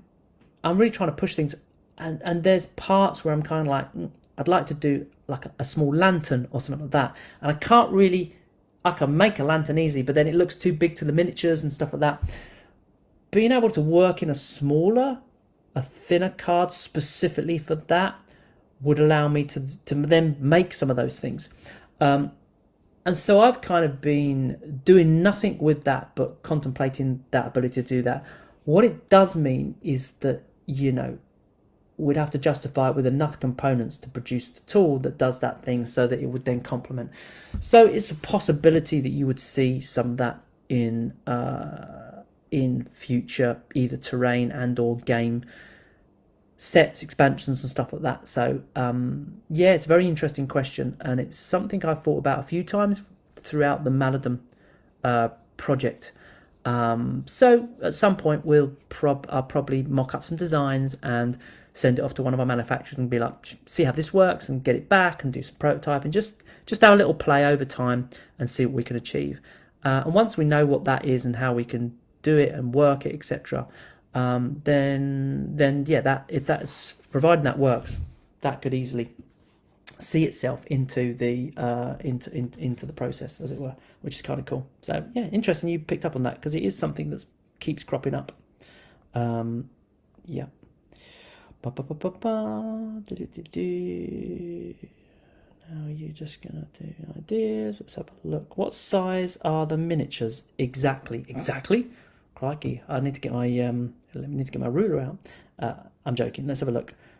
So Antony, I think. I'm going to butcher people's names. I'm really sorry. You have no idea how dyslexic I am. Okay, what size are the miniatures exactly? Would you have a picture of the miniatures for a size comparison with known brands such as North Star or GW? I got a feeling we've already done this. I thought we did it in the rule book. No, that was a size comparison against themselves. I know other people have done it before in social media, on Facebook, and so on and so forth. But obviously, maybe not with Maladum. But I'm going to answer your question anyway. I play with old GW minis and North Star Wizards, Knights, Soldiers, 28mm. Okay, and the terrains: Fantasy Village, Citadel, Church, okay, etc. fit perfectly, but the scattered weapons, swords, spears, etc. are much bigger. This is interesting because it falls into the last thing we were talking about, than what the miniatures would carry. Okay, but let me start with the end part. This is a classic example of what I was just talking about. I've made the weapons as small as I can for the blades to tolerate the tooling. So in isolation they look great, but of course if you're up close, they still represent, from a game mechanic point of view, it's perfect. There's the weapon rack, up you go. It's not hideously too big, and so you interact with it. You can draw a particular token that wouldn't ordinarily be in the token bag because it's a uncommon item, so you're more likely to get a sword, a weapon, or whatever. And that absolutely does its job, and I love it. And again, there's a few of those in the fantasy sets if you've got those. This is where having the smaller card option would be better, because the moment the card is thinner, let's just say for sake of argument half as thick, 0.75, which is still pretty thick, I'd immediately be able to bring the blades in smaller, and I'd be able to cut smaller weapons, for example, as using that one example, and that will get it closer to what it needs to be. So yeah, so that's interesting. Anyway, what the exact size? So it's the same as core space. A lot of people say that our miniatures are 28mm, and it's just not true, but they might look it because they are very much kind of a true scale sculpt. So GW miniatures, even the older ones, although 28mm, look bigger often because they're all like sausage fingers and chunky forearms, even if they're just a human, straightforward human. So we don't do that. We bring it really true scale, and obviously you can see that from the Kickstarter in the way that they are sculpted, and it's the same within core space. So our miniatures are 32mm. Our terrain, the Fantasy Village terrain, is designed to work with our own miniatures in our scale. So you'll get away with 28 to probably 35mm scale, no problem at all. So 32 is perfect. our miniatures are 32. And when I say they're 32, I mean they're 32 true scale to the eye. That means you measure from the top of the base, soles of the feet, to the eye, to 32 millimeters. And so a miniature might be 33.5 or 34 millimeters by the time you've got like the, and if they've got a hat, they'd be taller. And just if the character is bigger anyway. So some of the, characters like Grogmar, the Orman, he's huge because, in real life he'd be like, I don't know, 7.5 foot or something like that. And so he's obviously going to be maybe 40 millimeters or whatever. And he's really chunky, really big. And so yeah, he's, but as a general human, you're going to look at that. Some of the other characters are just shorter because they're, you'll get someone who might be like, 5'5", because that's what the character is. And so they're going to be maybe 25 or 28 to the eye. But they're still 32 millimeters scale. So you take an average kind of 6 foot bloke or woman, and you're going to get them measuring on the miniature top of base to the eye 32 millimeters. But yeah, often you'll get other ranges which are, say they're 32 millimeter, but they're kind of heroic scale and they're huge, and they're really, as far as I'm concerned, they're really not 32 millimeter. But people tend to push the miniature size. We don't do that. Ours are true scale. So the miniatures will look amazing on our fantasy village, etc. Because the dungeon that we've done and Maladum is done under the same scale as our village terrain, for example, and so on and so forth. But yeah, interesting your point on that weapon rack, because it fed into that question above, or maybe that's why. Okay, the add-on sewer train looks awfully clean and pretty for being a sewer. Just saying, Mike. Yeah, we went through various different variants of color and for the sewers and stuff, and so on and so forth. So one of the options was to make it kind of really dirty and brown and proper sewagey, but the issue then is that it doesn't really pop as much on the terrain, and we wanted something to break up and just like have a pop of color in our kind of fantasy world, and so that's where and maybe the color will tone down a little bit. And you've got to remember as well with the prototype stuff, we make all that ourselves. So the sewers didn't exist at the beginning of the campaign. There was no sewers, and we have this stuff ready to go, kind of partly designed but not finished, etc. And as you know, with our Kickstarters, providing the comments are there and stuff like that, we're like, yeah, this is coming. And so I would have been making the sewers up until Tuesday. So I was still making the sewers on Friday, I believe, just finishing off, doing photography. No, I was doing photography for the sewers on Saturday just gone. It then gets all uploaded Saturday night. Wayne spends like all Sunday cutting it out and doing the photography. I mean, I've made it. So I've made it from hand. I built it like cutting it out, and we've got John did some fantastic artwork stuff with that. And so we put all that together and prototype it up, and so it didn't even exist. So what happens is that as I'm printing it, we had many conversations about the color of it, and we tried some different things. We settled on one that we just thought looked really cool. And so yeah, but when I print it, I have to make color adjustments as well as part of the printing. So that there might be some tweaking to do post campaign. I might tone it down a bit, possibly, because I had a similar vibe with it, but I still want it to pop. So as with all of our stuff, what you get when it arrives is just going to look amazing. And sometimes the photography will make something pop or be brighter than it actually is when you're looking at it. And there's all this kind of stuff going on as well, depending on the lighting that I'm using and so on. So yeah, that's all very interesting. But yeah, absolutely. Sewers. I do love the sewers. Stone staircase is unlocked. Oh, it? Great. We just unlocked that, did we? Fantastic.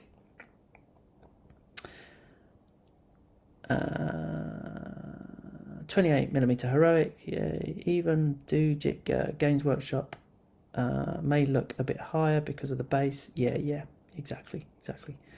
Now we only need a live announcement of the next stretch goal. I have got no idea. Both John and I have been prototyping and building stuff, and it flies out, and then Wayne does his magic with it and cuts it out and arranges it graphically in the right way, under Stu's instructions. And we have conversations about what's coming next and what we're going to do and stuff like that. I can't remember any of it, so I'm just as surprised when it comes up. It's like, oh yeah, I mean, there's this crazy. It was the other day we had a conversation about something. Oh, it might be one of the things that's coming next. I don't know if I can say them. It's just a particular thing, and it was photographed wrong. Yeah, it was very much. It was like, oh, it just looks like this, and we had, and I was like, okay, let me find the photograph of it. And I can change it. And I was looking for the photograph of this thing that I took for the stretch goals, and I cannot find the photograph. I know I've done it. And so I thought, I don't care. I'm just going to go to my box with all of the stuff in it, and I'm just going to retake the photograph. And I started going through my box, and I couldn't find any of it anywhere. And then I was like, did I actually make this? Is this actually mine? So I sent a message to John, and John's like, no, I made that. And I was like, right, that's why I can't find 15 minutes on a day when I just didn't have 15 minutes trying to find that stuff. But I thought I made it because I did all the artwork and I designed it all, but I then passed it to John and just said, I need you to cut this out and prototype it and take the photograph. So I wonder if that's coming next. But the point I'm making is, because I've got a point sometimes, is that, I just don't know what's coming and when it's coming. So maybe it's that's coming next. And if it is, I hope so. It's cool because it's a little bit of a throwback to the old dungeon, one of the tiny parts of that particular dungeon. But much more functional. We're still talking about a person on fire. Yes, a person on fire is a source of fire, and very funny indeed. There you go, Andy Jackson. That's Man Jackson, who's done plenty of playtests and stuff like that. So there you go, brilliant. Hi Mike, hi Wesley. Okay, so then is spit or pee a water source? I did see a pirate privy bench in the terrain pieces. Ooh, good point on the privy bench. I mean, I don't think it'd be plumbed in, but could there be some water in there? I don't know. Well, maybe there'd be some human water. Don't push your luck. You're having a conversation. I'll leave you to that conversation. Probably requires a full team to sort the resource mission. Jay, that would be cool. Travel to other continents or islands. Oh, Wayne's in there. Andy, Maladum, using burning comrades as a fire source is now canon in the lore. Yeah, whether Cole or Stu makes it the rules. Sounds like it's already in the rules. So get it in the lore, Wayne. Just finished work. So, Martin, so a bit late to the party. Sorry if this was covered before, but I vaguely remember from a previous, clicking the see more button, newsletter, introducing a new artist showed a person working on what looked like tracks. Ooh. Does that mean Final Terrain add-on is going to be mines? I did have a flick through the updates. I don't know. Maybe that was working on mines. Was that? Which update was that? Because I know there's a picture of me working on something. I didn't even look to see what I was working on. I know it's a really old picture. So let me just have a look at that, because now I'm intrigued. If I go to let's go back. Oh, go back. Back. Come on, back. Oh, my live feed just come up then. Right, that one, but easier to find. Okay, I thought that was in. Was that in the? That was in the live feed one. Here we go. Let me have a look. That's definitely me, but maybe it refers to another one. Working on mine tracks. Am I avoiding the question? I might be avoiding the question. It's very possible. Let's have a look. I want to go forward now because I was absolutely live on the Facebook thing then, and that would have been really useful. Oh, there we go. So if I click on that and then turn my volume down. Give me 1 second. I'm going to see if I can get an even better way to view these comments. It wants me to log in. Well, let me do it. Let me try pressing this one. I'm smashing my iPad screen now. Right, okay. I'm going to turn that off. Go back over to here. Anyway. Are there mines coming? I'll say this much. The sewers never existed, like I said at the beginning of the campaign, but they were there, ready, kind of drafted out, and then was still artwork was then jumped on and completed, and then I prototyped it up, etc. So we have mine stuff that can go in. So that would be really cool, wouldn't it? Final train. Let's have a look. Will the existing fantasy train, like your buildings, ever be made with a grid? Oh, good question. So they can be used easy with Maladum. Okay, so this is Jason. Glassbrenner, is that right? So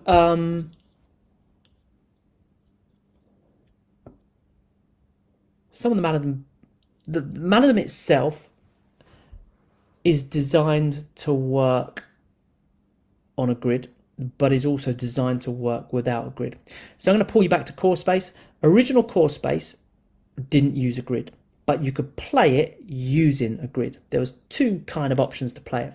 So it's got its range ruler and it's got the little measurers, and you can measure the distance, and you go boop, and you go boop, boop, boop, boop, and you move stuff around, just, you know, like classic kind of skirmish games, really. So it's designed, Core Space was designed to work with that. When we released the next location to Core Space, Firstborn, we purposely then did that where we prioritized the grid or the square movement, because I ended up playing Core Space quite a lot, just using the square movement anyway. So even though first edition of Core Space was designed like this, we made sure we gridded the map if you wanted to play it in that particular way, and I ended up playing it that way.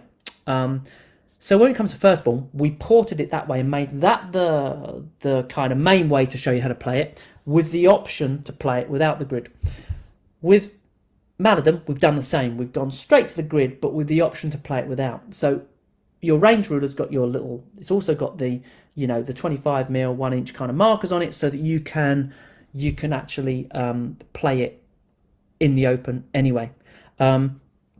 So the first part of the answer is you can absolutely play Maladum immediately from the box, you know, kind of like on a different terrain, an open terrain, or whatever it is. Anyway, so, you know, that's a short answer, if you call that short.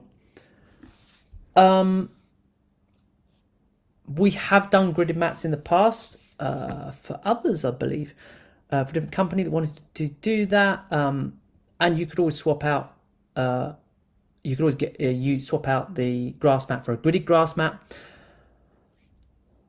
In the past, what I've done is, if it's going to be gridded and you're going to use it all the time, you know, for that and your D&D and your whatever, I would probably just grid the mat myself, because you can do. I often find, especially on grass mat or snow, or, you know, it's great if you've got like a flagstone mat, because you can, it doesn't distract from the artwork. You can just kind of, each flagstone is 25mm, same as same as our flagstone mat and the Maladum mat. But grass and stuff, I always find the grids are too heavy, or some people do use the dots, you know, and I find that almost more distracting. But it's a personal preference thing. But if you know, I've gridded grass mat before using a pencil, you know, sort of softish pencil, and go over it a few times. Just take your time and grid it out really carefully. And yeah, it doesn't then, you can see the grid enough for gameplay, but when you're not using it to measure, the grid seems to disappear. So if you really wanted to do that, take one of our game mats and just grid it. Just grid it yourself. That's what I would do. Whether we grid it ourselves in the future, yeah, very possible you may do. You know, it kind of comes a bit like the where's Maladum going in the future. Chances are we've talked about it and said, yeah, this is a cool thing, we'll do this at some point. And that probably comes under gridded mats as well. But as far as I know, there's no plans to do it right now.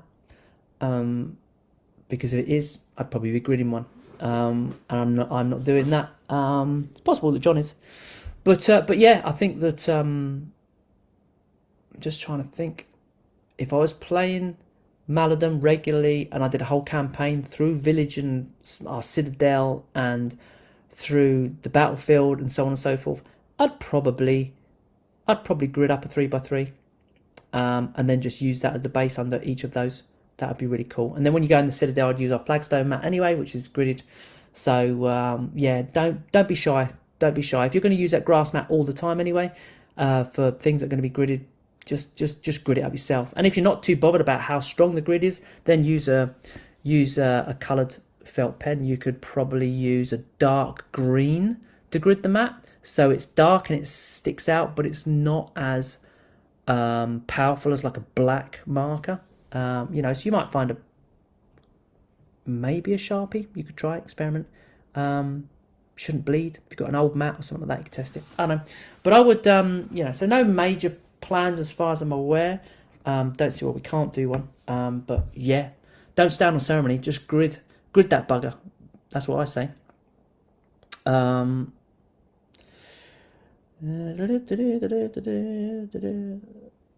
There was a mention of a map campaign system in the Ships of Disrepute book. Is there any news or teaser on that? Oh, okay. So this seems like a very core space thing. I think I might have mentioned this before, and we're not close to doing it. We're not working on it right now. But again, I've got some dreams for core space, and there's dreams for Maladum as well. You know, one of my dreams for core space is to be able to kind of just, and this is where the Ships of Disrepute come in really, really well. And you know, if we did something similar for Maladum, would come in as well. Is that kind of thing where you'll go to our website, and we ported our website out, and we spent a lot of money on our website. Feels like 18 months ago, so it's like 3 years ago, whatever.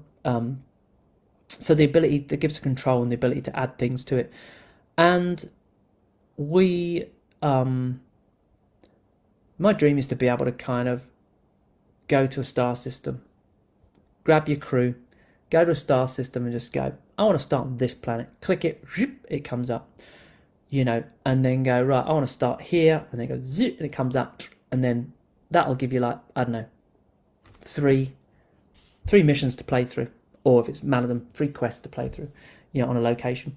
And then you'd be like, okay, cool, that's great, I'll play through those. And then depending on what happens in the last one, you now have maybe enough money, etc., to leave that planet and click on another planet, but you can only go so far because you've only got so much fuel. Or you might have to stay on that planet and work up a couple of other crappy missions because you basically sodded up the last one so badly. And so you've got all of this kind of stuff going on, which is kind of interesting. And then you go from this planet, and as you go, depending on what planet you do, the story goes in a different direction because of the maps and the campaigns. So, and as you know, Maladum's got like a really great open area, and you're kind of traveling a bit, but you're under the ground, and you're kind of in these dungeons. But we've got a fantasy terrain above and so on and so forth. So yeah, my dream with that is to be able to kind of have this map and just click and say, you know what, I'm going to go to this town, and you click on it and you go there, and your quests are, you know, handed to you based on that location, with some sort of overarching story system, or maybe the story just tells itself. So yeah, I mean, whether you'd need a ship to do that, I don't think so, but some sort of travel of some description, I would love to be able to do that. I would love to be able to you know. And I don't want to just do it and say, if you go here, play mission, this number mission and that mission. I want to be able to click it. I want it interactive.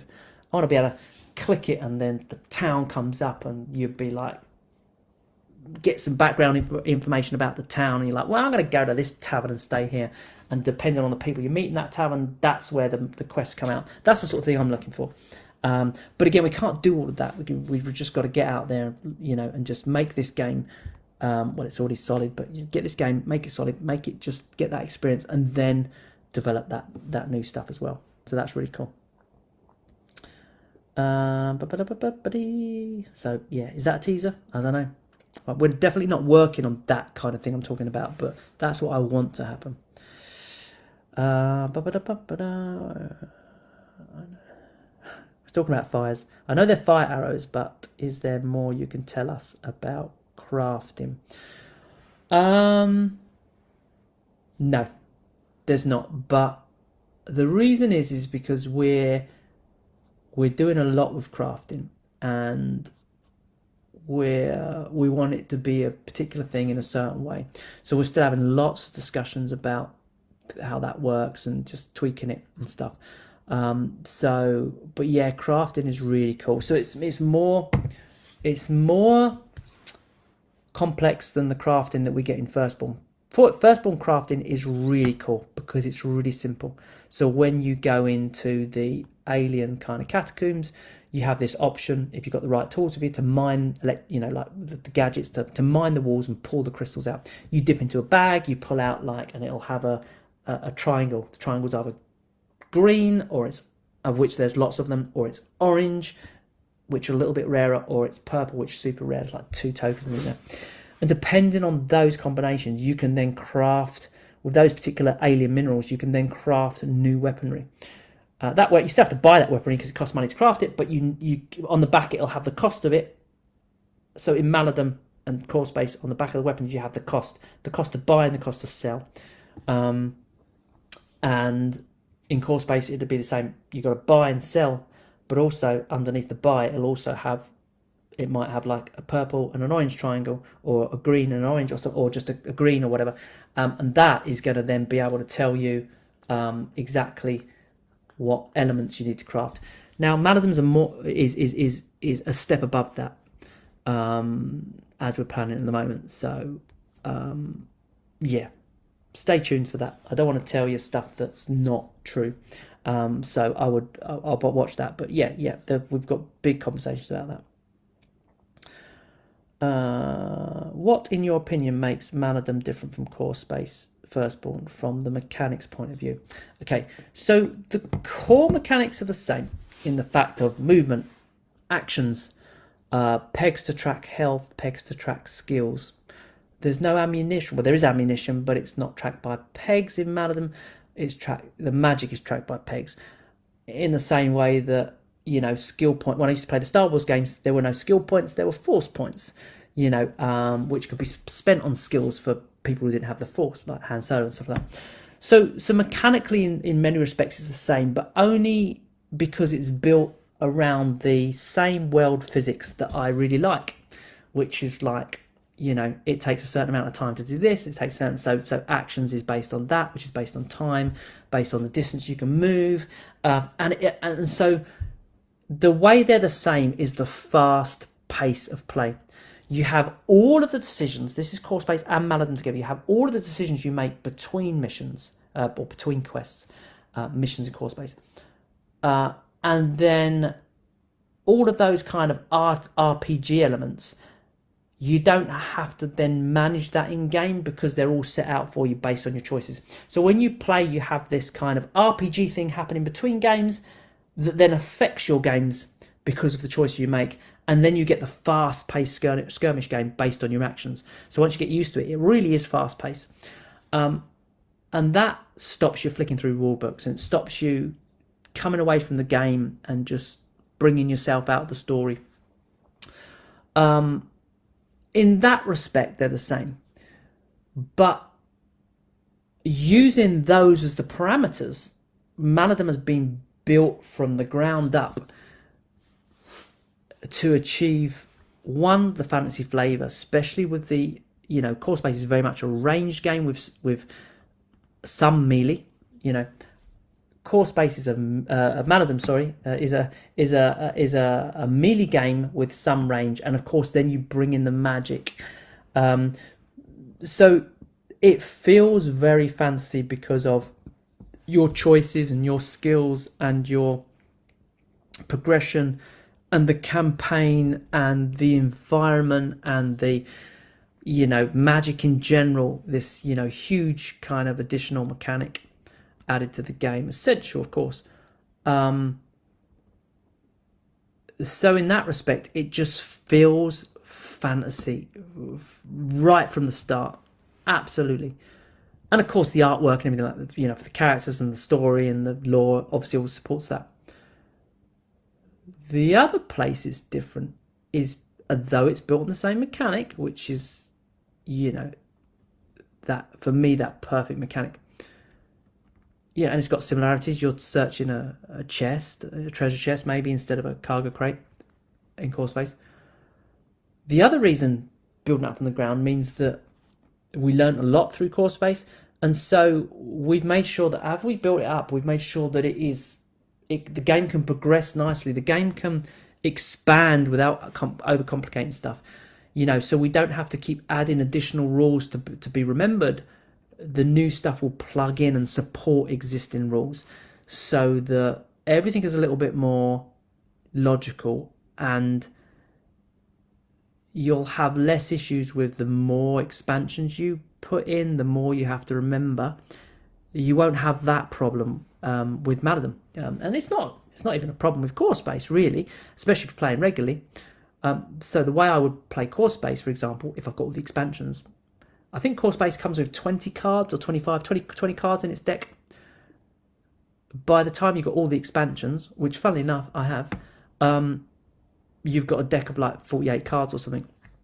So when I play Core Space, I just shuffle all the cards in, just go straight for it. Unless there's a specific theme, then I was like, well, you wouldn't have this here, and I'll draw a couple out. But I've always got a deck of at least 40 cards. So I play the game and anything can happen. I've still got my mission to play, but anything can happen. The gangs could turn up, the Galactic Corp could turn up, or they both turn up and fight it out. And sometimes that's a hindrance, sometimes it's a help. Sometimes the gangs themselves turn up, but then they have infighting and fight between themselves. So similarly with Maladum is that you can really just you can really kind of add that content in and just allow, if you've got those expansions, and just allow that shit to happen. That's really, really good. What you won't get is additional. Okay, there's additional rules, but you won't. Because the rules are designed from the core up, everything's designed with a slot ready for it to go into. So it should be a lot easier to kind of push and function around. So it feels utterly fantasy, but because it's set in the same universe, the laws of physics, for want of a better word, are the same. So actions and all that kind of stuff. It's a real world thing, which is really, really cool. I like that. Ooh, we are anxious to get the craftable stuff for testing and more. Yeah. All you amazing playtesters out there have been playtesting for a long, long time and done wonders for us. No doubt the crafting stuff will be a big theme at some point. Has working on Maladum sparked any new ideas for mechanics in Core Space?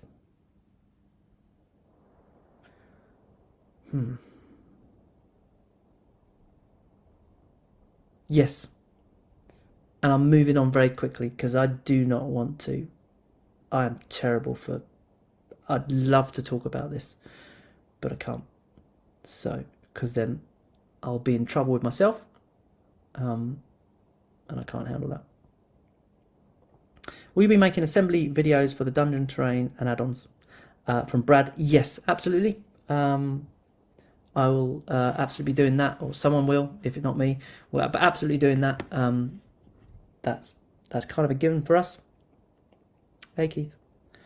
I seem to remember an update mentioned the potential existence of humanoid guards and wandering monsters of some kind. Is that just an idea floating about, or is it a product planned in this campaign? Humanoid guards as wandering monsters.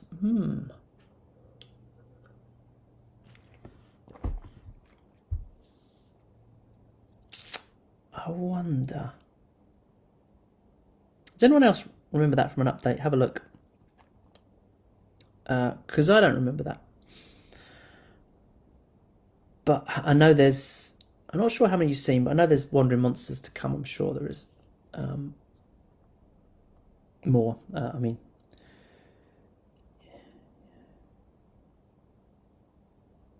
Okay, cool.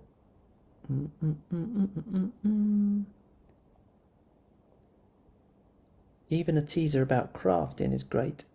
It's not a mechanic you see a lot in games, so it gets me excited. Yeah, like I say, I wanted a basic entry into crafting with firstborn. Sorry, this is white. And you know, I wanted something simple and quick that didn't overcomplicate stuff, and that's what we do with that. So expect something from Maladum to be simple and quick and stuff, but with more levels of diversity, so you can really kind of... we've talked about having the different elements that you can use and find. So you'll have very basic elements that you can use to craft, rather than just saying you found this thing. It's a purple one, or it's a green one, or it's an orange one. Alien. That's easy to do with Alien because you wouldn't understand all the rocks anyway. It's all new cool stuff. But yeah, and I think possibly ability to create some of those basic elements by kind of scrapping your weapons as well. So if you wanted to make, like, you know, the sword of, then you're probably going to need some magic crystal and the thing, but you're also going to need some steel. And if you just don't happen to have that element or whatever, like, you could be like, well, I'm going to trash this sword in, because all of these things can be traded in for an element of steel or whatever. We've got some very specific names for our stuff, but Wayne will have to tell you what those are, because I can't remember all the names because I'm rubbish with words. But yeah, you know, whatever the stainless steel equivalent is in Maladum, I can never remember. We've got different ores and things and stuff. Okay, whoops. Let's go down a bit.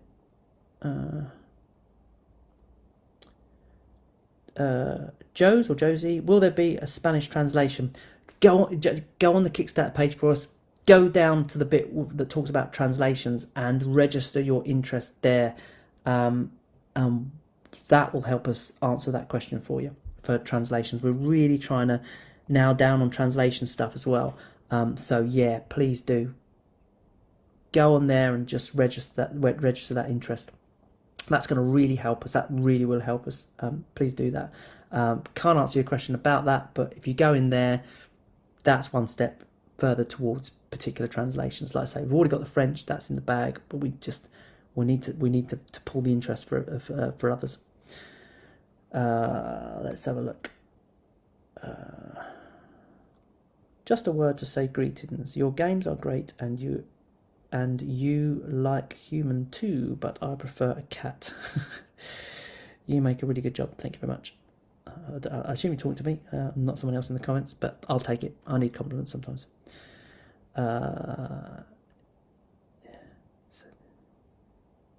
Logan, setting it in the same universe was an exciting idea. I'm super excited for Maladum. Again, I don't know if you're talking to someone else there or to me, but yeah, I'm going to join in. Yeah, brilliant. It was always kind of an early plan that we wanted to set it in the same universe. And the obvious thing was to set it in the past, but actually it's far more interesting to set it in the future. Because it'd be interesting. It's set a long time in the future from core space, so it'd be interesting to see what happens with the purge. You might see the odd purge artifact. You might see an artifact in Maladum that's purge related. That's cool, isn't it?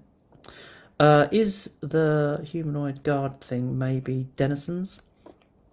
Okay, so the denizen side, I was thinking that the denizen side, yeah, they're not. There is a one of the denizen sides, I think, is like it's not really a guard, but it's like I don't know if it's changed its name, but on my playtesting it's called like the hunter, and you'll have, it's not a wandering monster, it's like a wandering adventurer or denizen. And that will come out and just basically, it's on the hunt, and it will that character, human character, kind of like a guard, I guess, will just hunt people down, and it'll have everybody. It'll go for the revenant, and it'll go for you. So unless you persuade them not to, in which case they might be able to join you and help you out, etc. So yeah, it's very possible that's the case. I'd love to say I've read all of the updates, but I really haven't, because I've just been flat out working on the content to bring out. As it, anyone that knows on the campaign, always flat out working to bring stuff to the campaign before it closes, based on what we see and read, using existing characters and NPCs. Given, yeah, Andy Jackson, very good point. A giant throwing lamenters at the heroes or chest breaking. I like that idea. Can you go more in depth about the camp sleep tavern system, Colin? And will we be seeing bedrolls and as such? Not Jeremiah, not massively, but I'm pretty sure if you go to the rule book, which is linked on the page, you'll find the between quest stuff in there. It's really interesting is that, I mean, I can give you some basic details, but you have this kind of, you've got your base camp, which you use to record your various stats, and your various kind of, how much money you've got and stuff like that. You can always choose to, between games, to just make a camp, sleep in a tree, sleep under a tree, whatever, with your guys. You just bury your loot for a bit, or sit on it or whatever. And you can do that for free. It costs you nothing between game. But it comes with a risk. And so you're going to have to make a roll. And things could happen. Wild beasts could, come and have a go at you in the night or something. Maybe you'll get poisoned because of that, or maybe you'll start the next campaign like with a health point down, or skill points, or wounded in some respect, with a wounded status, because you're just sleeping out in the wild. Of course, you can always stay in a tavern. You're not going to have any of those effects. But it's going to cost you money. So if you're a bit skint and you haven't got much money, then obviously that might not be an option to you. But again, staying in a tavern then unlocks other interesting things that can happen. So there's kind of a bedroll for when you're sleeping out. But if you sleep in a tavern, that's provided for you, and you will also then end up chatting to people in the tavern. And this is where things like side quests and stuff like that can come from, because you will be speaking to people in the tavern, and they will inevitably tell you tales about this, that, and the other. They're a bit drunk and tell you stuff they shouldn't do, and that opens up a side quest.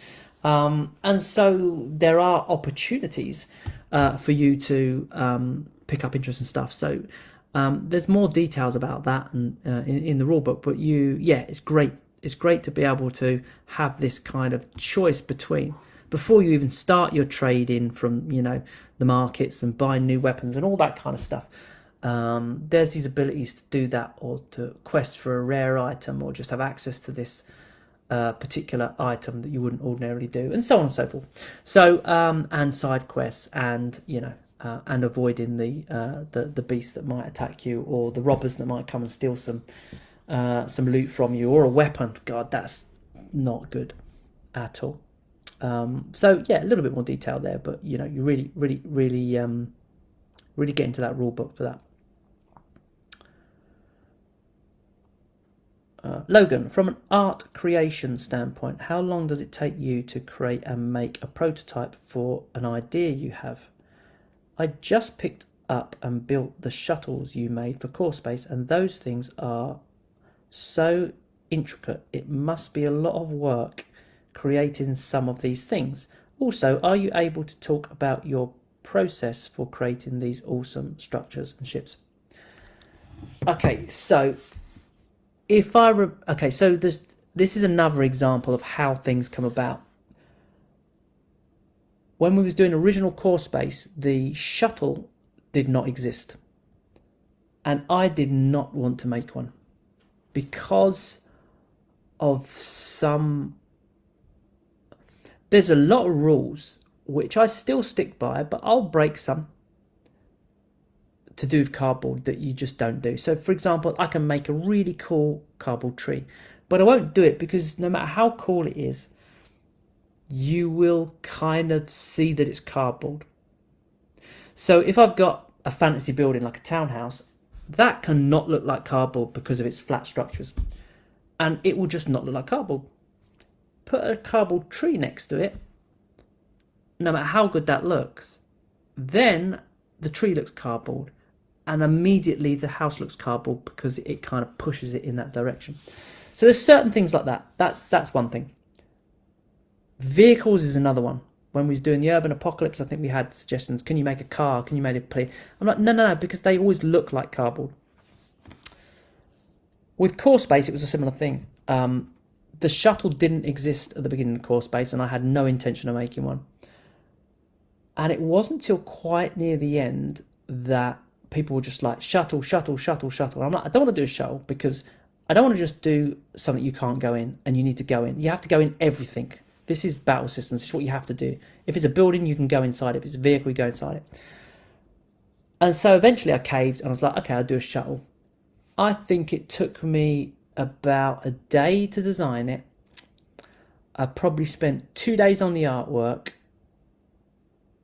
and then I printed it with the hopes that it would assemble based on how I drew it, flat in 2D. And I do remember I did the tooling first, and I printed what I call a white copy, which I do quite a lot now, and just made sure it fit together. And it pretty much fit, but I had to adjust some stuff, so I adjusted it, and then I laid the artwork down. So it probably took me about 4 days to design and make the shuttle, and prototype it, and build it, and photograph it. Yeah, but I mean, that's crazy because, you know, back on original core space, I was working 17-hour days. I mean, I was dead at the end of that campaign. I died for a bit, and then I came back to life. So I got better. And then, yeah, so 4 days for that. Another example is the Wizard's Tower. If you want to go really complicated, on the fantasy train, massive Wizard's Tower. That didn't exist at the beginning of the campaign. And I did that in 5 days. That was just nuts. Halfway through, I was like, this ain't going to work. It's really not the right way to do it. But everybody wanted the Wizard's Tower, so that's what happened. From Firstborn onwards, we're a little bit more planned out, but trading encampment and all those containers, none of that existed. Gates of Risa didn't exist. Often on a Kickstarter campaign, only the first 1 or 2 add-ons exists. It's a little bit different with the with Maladum because we've given ourselves more time to work on it, and we did the miniatures first, so that kind of stuff was clocking along. But anyway, yeah, so the shuttle would take me, I think it took me like 3 or 4 days probably. Yeah, so it's crazy. The terrain in the the Oblivion's Moor expansion, that I think I did the artwork, most of the artwork, just prior to the campaign, and then I did the photography. Did I? Yeah, I think I did. And I think I think I just did that like a few days before we launched. Or was that the Great Hall? I can't remember. It's a blur. But yeah, so the shuttle was an example, 3 or 4 days, but 17-hour days. So you just have to get it done. And often I then take the photograph, and it then goes off to Wayne. Wayne's frankly cutting out the stuff and putting together the graphics to make it look good. So, and then we're like, and then it goes up on the update, like literally at the 7th hour. It's crazy. Try not to do campaigns like that anymore because I'm just getting too old. But yeah, this is what happens. So hopefully that's it. As far as the process is concerned, yeah, it's like any design process really. For me personally, I do it a little bit different from others. I don't use AutoCAD or any design software, so I just got a knack of just drawing it flat and knowing what it'll look like when it all comes together.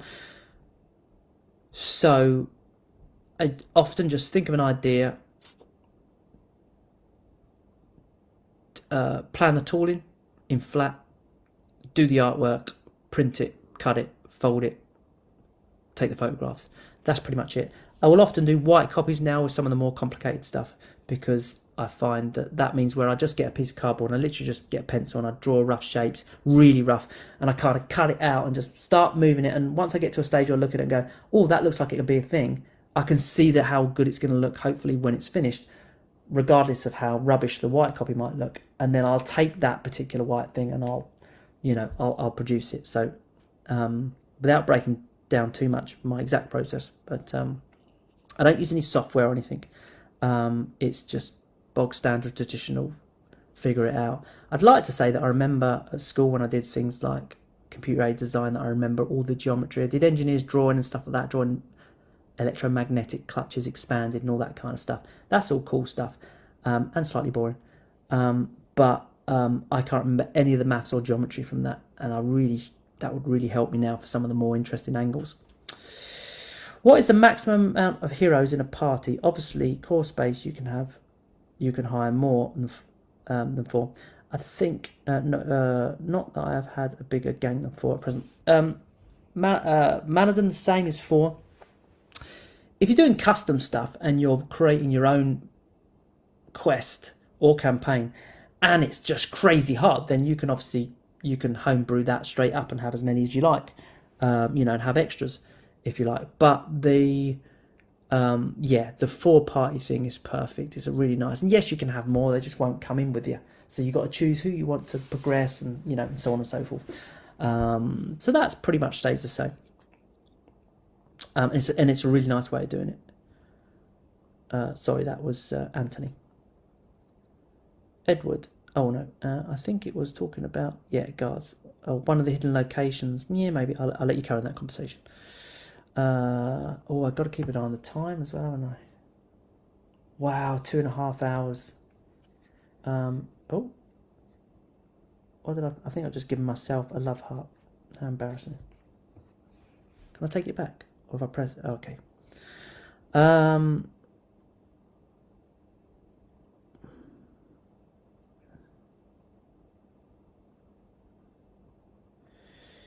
We got a great... Oh, I keep pressing on something. We got a great... Ruben, I think.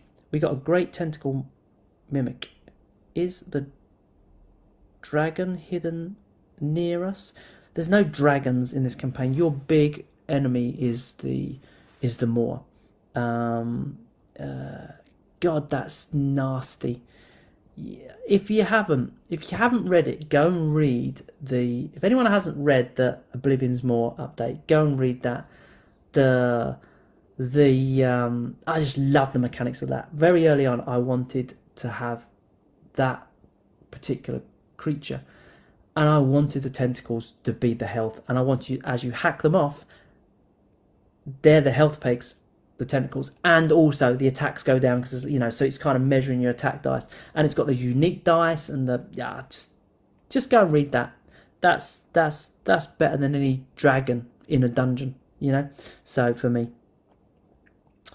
So if you are attacked at night, it doesn't trigger a mission, it just has an effect on the next mission.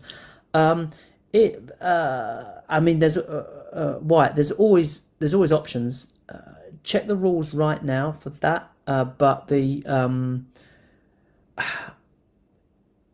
a particular campaign or something, there might be something that has a knock-on effect elsewhere.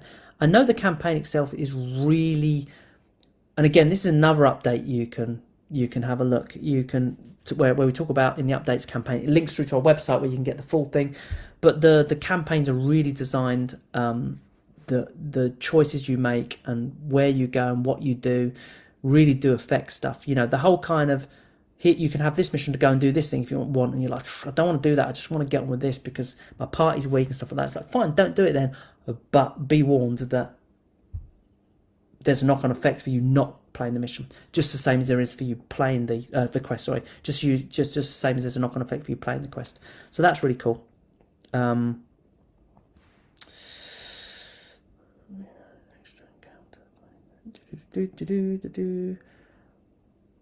4 to 5 days to make this stuff. That's insane. Yes, it is, Logan. Insane. It's horribly insane. And yeah, I mean, just look at me. Look at the bags under my eyes. Have sympathy. Get your miniature violins out.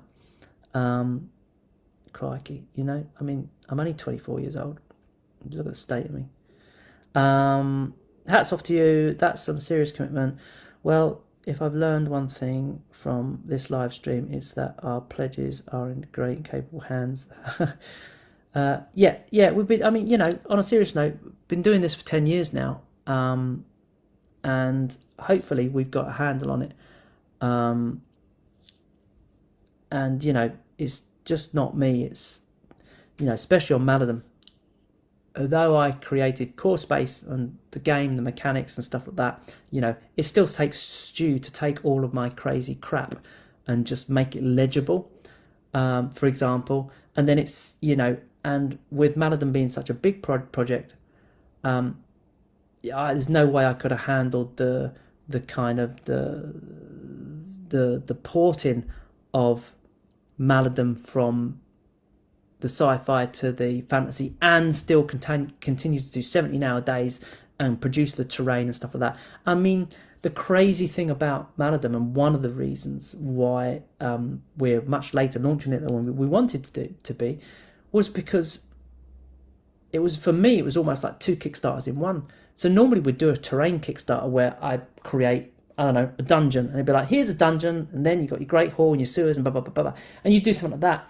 And then it become clear that obviously the dungeon is very much part of the game, and belongs with it, you know. And it's kind of like, well, and then you've got like Core Space Firstborn. That's an entire thing. So there's no way I could kind of push and port into the Maladum rule set and create effectively almost 2 Kickstarters worth of, 1.5 Kickstarters worth of content in one Kickstarter from a design terrain point of view, and still have to be like, you know, designing the characters and drawing that and then sending that off to Nick Greenwood, who is our amazing, been with us since Core Space, original Core Space, who's just this amazing artist who takes my character designs and then redraws them in his style, and then does the artwork on those, and the beautiful box artwork and stuff like that. So you know, it takes me a long time. So I don't even just colour my characters anymore, because it's very much it just takes me too long. It takes me about an hour to draw a character, but it takes me like 12 hours in total to do all that artwork and finish it all off. So if I was doing that, and there's, I don't know, 50 characters to do the artwork for, and it's 12 hours, normal working day, you could expect, you know, a day and a half per there. So that's you know, 65, 70 days of just doing that. The company would explode, and nothing else would get done. So it's not just me, you know. So for the terrain, as far as pre-launch, what you see at the beginning, which is the Maladum core set and all the little bits of furniture and stuff like that, and the character design and designing the characters, stuff like that, and then the dungeon, that's all me. So that's a lot of work that goes into that, obviously. And the dungeon being a completely new type of product that uses, you know, different tooling, it's not just like a reskin of anything or something like that, then that took a lot of work. But because of that, we've got, it's like, what I'm saying, it's not just me. You then got Stu, who's basically pulling all the rules and everything together, and he's got a huge pedigree with games, from Walking Dead through to, you know, Hellboy and stuff like that. So yeah, you're in good hands with me, but you're also in really good hands with Stu, who's doing that and making sure and talking to the manufacturers and controlling all of that kind of stuff. And then of course you've got Wayne, who's been with me right from the beginning, who is pulling together all of the lore and also heroically just like doing lots of donkey work, yes, as far as putting Kickstarter graphics together and stuff like that. And just like, yeah, we're all shattered, to be honest.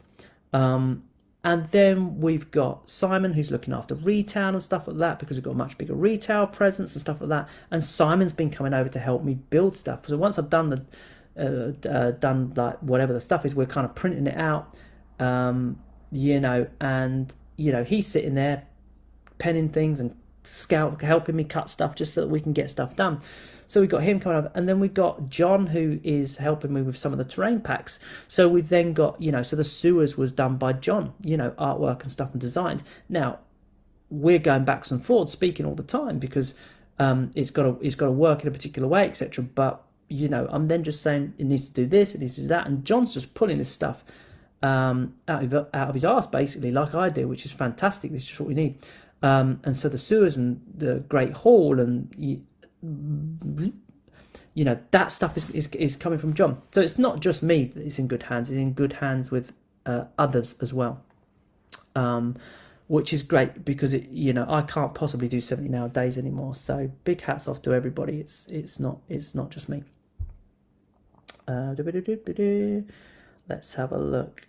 Where did I get to?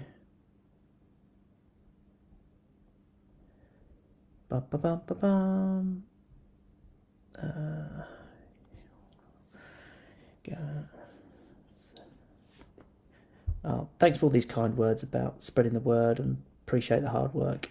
Yeah, it's just, honestly, it's crazy. If it wasn't games, and if we weren't doing the stuff that we love, we would not put ourselves through this. I promise you that. It is mental, especially whilst running Kickstarter, but even before that. I mean, I've been flat out for 3 months. It's just crazy, and it feels like I've been flat out for years. So, you know, and we're all doing the same thing, and it's not, you know, it's pretty bloody stressful. So yeah, we do appreciate it, and we wouldn't be if it wasn't the fact that every single one of us here is a gamer and loves the games. You just wouldn't put yourself through the shit like this. You'd never would, not in a million years. So the fact that you guys appreciate it just means everything, you know. And when I get a handwritten letter through the post from, you know, a kid with a letter from their dad that translates it, just saying how amazing stuff like that is, you've got no idea how amazing that is. You know, and two brothers that hadn't spoken for years, and then one of them saw playing core space and literally just, you know, rekindled a relationship that was basically dead. Honestly, it's shit like that just keeps it going.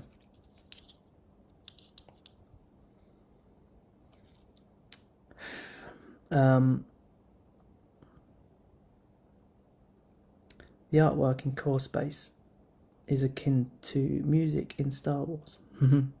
Yeah, music in Star Wars is kind of the oxygen, isn't it? That is the oxygen in the universe of Star Wars. John Williams' music is the oxygen. So if you're saying the artwork is that, then that's really kind of cool. So I appreciate that. Colin, Andy, this is the most successful Kickstarter that you've ever done so far. Was it a big surprise? Did you all have a little $500,000 party?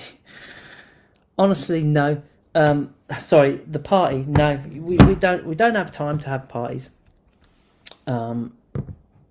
It's crazy, but was it a surprise? Yes, it's always a surprise in one respect, that, you know, we've been doing this for 10 years and all of our Kickstarters are successful, you know, and too often people look at other campaigns, like, you know, the big Call Me or Not stuff like that. They're pulling like, you know, 3-4 million, all this kind of stuff. And they think that's what the successful Kickstarter is. So many Kickstarters don't even fund, you know, and we've been privileged right from our first Kickstarter to which I think 220,000, that is a very small niche club of successful Kickstarters. If you speak to the actual Kickstarter teams, a good friend of mine gone out and spoke to, like, you know, some real top people in Kickstarter and stuff like that, and you know, were kind of like, oh, you know, one day you'd get this like £3 million Kickstarter and all this kind of stuff, and they're just like, you don't realise how rare that is. But it seems like that everyone's doing it because you've got these 2, 3, or 4, or 5 companies that manage to pull that in. But it's super rare, and it's also super rare to get Kickstarters for game stuff that sits in the 100,000s. So I've always been surprised at the success. We normally launch a Kickstarter once a year. It's been a long time, 2.5 years or so, so we've put in, it's almost like 2 years worth of Kickstarter. So in one respect, you know, we'd hope that is seen in what we've done, we're that much further along, and we've also grown our audience, thanks to you guys being out there, you know, on the social media and just really pushing and making everything amazing. And so the success of Core Space has then grown, and so that means that we reach bigger audiences. And then you've got things like the fantasy genre, which tends to be bigger than the sci-fi genre, which we've been focusing on for so many years with Core Space and stuff. So you'd expect a certain amount of extra sort of interest because of the genre, and because of the hard work that, like, Stu's put in, and, you know, with pulling this stuff together, and we've got, you know, guys helping us with social media and so on and so forth, and, you know, attendance to shows and all this kind of stuff. So over time, a company should grow in that respect anyway. Am I surprised with the success of this campaign? Yes, we were hoping it would do an amount that was up there with our highest, because of all those things I just spoke about. But to be funded in like 20 minutes or whatever it was, and then to sort of plough through £250,000 in a day, that's a bit of a shock. And I can tell you, you know, Stu was panicking, and we were on the phone backwards and forwards, because it was just like, oh, okay, all the stuff that we thought we had ready, like stretch goals and stuff like that, we were just like, oh, okay, whoa, no, we're going through this too fast. And then all of a sudden, we're for the first couple of days, we're working night and day, literally, to pull together Kickstarter graphics and stuff like that, because that took us by a bit of a shock. So hopefully that answers your question. So we always try to be prepared for if this happens. But I'm hoping that basically the work that we put in shows, and the development that we've put in, and how far ahead this is. If you look at original Core Space, that was already far ahead. But, you know, the fact we're in production already, and in the tooling stages and paying for tooling, we're just that much further ahead. And I think the success of Core Space, and the confidence built through people playing that game, really helps as well. And that comes down to people just talking about it. So, yeah.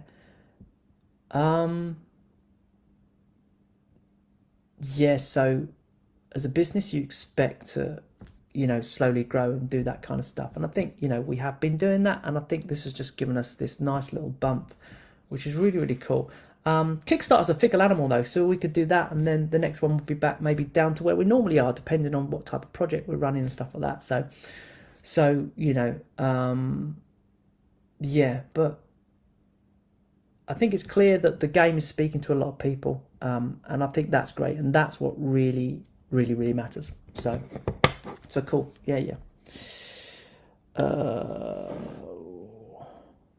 How long will it take to play a mission with Core Space Firstborn? There are missions that took 5 to 6 hours. Wow. Okay, hang on. Expanding that a bit, because more and more enemies spawn in the later game, and that's why it takes a huge time to get through the round. Wow, you must be really holding off those enemies then, because obviously once the board flips, that's going to be pretty disastrous if you're holding off. Maybe you've got a stronger crew.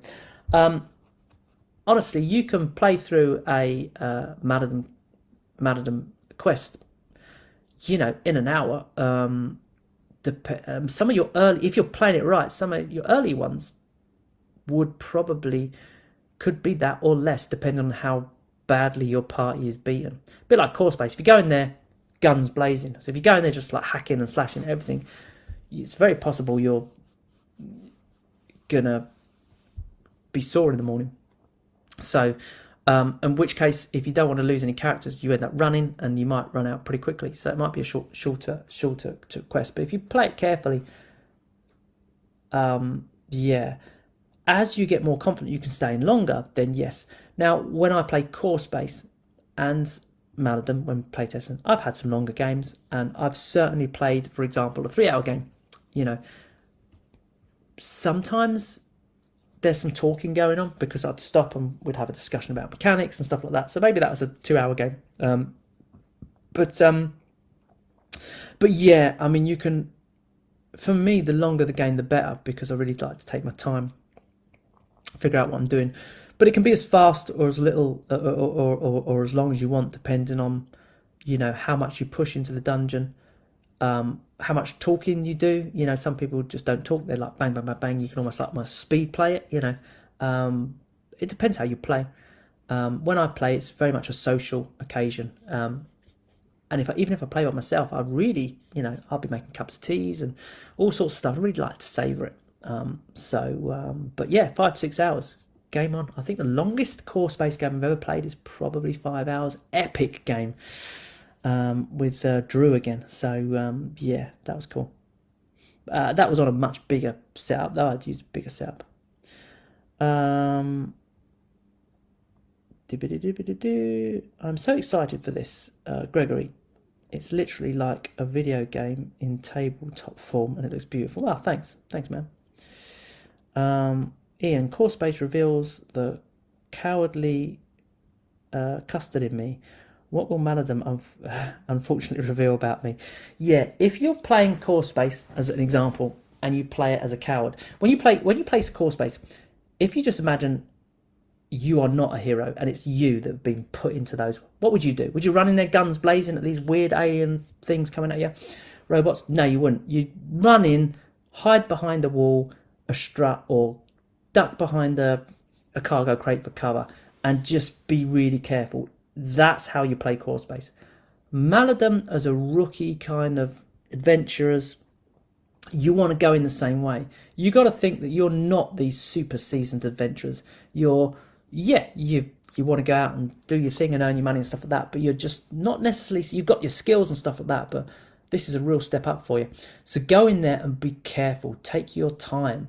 Don't just run in there and just start hacking at stuff and run in there and split your party up in all directions to get as many, because you do not want to split up early in Maladum. You want to stay together as a party and look after each other. You need to support yourself. You're going to put your wizard in there. When I do it, my Maladar goes in, and the first thing I do is I start blessing my my adventurers. And that's what he does. He just starts powering them up and giving them these abilities, blessing them so they've got rerolls to get them out of trouble and stuff like that. That's what he does as a rookie kind of, and even that can backfires when you're rolling the dice. So yeah, play Maladum the same, so that you don't just get beaten. And that's what I love about Maladum and Core Space. Please tell the artist I have a crush on Krieger. Maddie. Okay. Now this is really annoying for me because I cannot remember. I know the name, but I cannot remember which character that is. It'd be interesting to see if it's one of the ones that I drew first and how much the artist has stayed with that. Who is that? I've forgotten. I know the name. Adam, you guys run Kickstarters better than anyone. I really appreciate that you take your promise dates seriously. We do. So, if we're late because of a really good reason. The one we were latest with, I think, was the Fantasy Train, and I can't remember. I think it was 3 months. Someone will have to school me on that and let me know. But it was because I was used to producing 14 to 20 tools on a product, and that was our best campaign until now. But it was just terrain, so it was all tool based, which basically means it's all me. And we ended up 70 something plus, 74 plus tools. And so I just spent 5 months doing tooling and creating, finishing the artwork and doing all that kind of stuff. There was no one to help me, so it was late because there was just me, and that was it. And since then, we've been looking for someone to help me, and only just now have we found somebody who has got a similar skill set to me, which basically means pulling shit out your ass at the last minute, which is great. So thanks for that, John. Okay, but yeah, we do take it very seriously because, I mean, holy shit, you guys are paid in advance to help us produce this thing. And that is beyond measure. So I can't stress how much we respect the way that Kickstarter works. Because in the old days, if you wanted to do something like this, you'd have to go to a bank and get a loan, and the interest could kill you. So this is it. And Kickstarters are great, but there's not often a lot of money left over at the end, and so you rely on the long plan of retail and supporting and stuff to kind of bring everything through. So yeah, it takes a lot of it's a really serious thing from a business point of view. It's crazy, and shocking and scary, and all the things that go with business and stuff like that. But yeah, so we take it deadly seriously, so we take the date seriously. So if we're late, it's because of a very specific reason. It would be because we won't send something out until it's absolutely perfect. Yeah, but having said that, I think that was the latest we've ever been. With most of our campaigns, I believe that we start delivering at least in the month that we say that we're going to deliver, which is pretty good. And then some people get it late because of container arrives over here at this time, and that goes to, and someone has to be last, and it can take, 3 to 6 weeks or something to fully deliver through to everybody, because the fulfillment warehouses can only pack a certain amount of stuff a day, so logistically it just takes time. But yeah, we always try to ship within that time period, and we take it really seriously. Ian, has the audience grown in any unexpected ways? Is it mainly crusty gonads, or is it mostly spotty youths that are picking up and promoting the game? I think it's the same crowd that we've always had, but more people just know about us. It's about exposure. I mean, if you go to, I think if you go to our website, age range tends to be 35 to 55 generally for the bulk of it, and then the bulk of it, and then the other stuff tends to come out from the other two directions. But yeah, not there's younger players, of course, but often very young players, like say 6, 7, 8, playing with the dads and stuff like that. They don't they get it because their dads are in on it, so and mums, so I think it's just one of those things. But yeah, I think it's just more of the same audience, if I'm honest. Is it refreshing that Battle Systems has no Kickstarter? It is refreshing that has no Kickstarter exclusives. It shows It shows a real commitment to the building blocks of the game. Shows that things you are bringing will be balanced. This is Maximilian, sorry, will be balanced, and that you will support them long term. It has a really nice and fair feel to it. Yeah, I mean, crikey, nothing more frustrating than going to a Kickstarter that's ended and the pledge manager's ended and stuff like that, and then go, well, I'll get the game at retail, but I'm never going to be able to pick this other stuff unless I pay over the odds for it on eBay. So I'm glad you appreciate that. We've never done Kickstarter exclusives right from the start, so that's really cool. Hi, George. Hi, Colin. Having backed the last 3 campaigns. Oh, man, George, cheers for that. I know there's a lot of repeat backers here, supporters and backers. I am totally behind you and your team's endeavours. You've made an old man very happy. Keep on doing it for as long as you guys enjoy it, which will probably be forever. I always enjoy it. Hope to catch you at Salute. Will you have any prototype of medallion? God dear, I'm getting tired. Maladum minis with you there on display. Oh crikey! I'm pretty sure we did Essen and we had them there, so I'm sure we'll have them there as well. Cool, and the game as well to promote, etc. I mean, it's literally around the corner, isn't it? Salute at the end of April. So I don't doubt that we'll have something going on there. Logan, the work you and your team does has definitely shows this has been one of the best Kickstarters I've been a part of. Cheers, man. So many updates and the level of transparency is really appreciated. Cheers again. Antonio, I need to go. Thank you for everything. See you later. Antonio, and congratulations again. Brilliant. Wow, I think I've just got to the bottom of the questions. All new one coming in.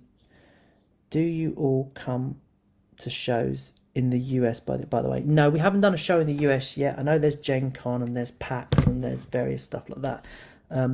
I'd love to do a Gen Con, and all that kind of stuff. And we have spoken about it recently.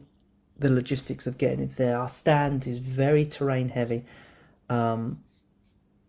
And up until recently, we're looking at 9 hours to set our stand up because of all of the components involved in the terrain and all that kind of stuff.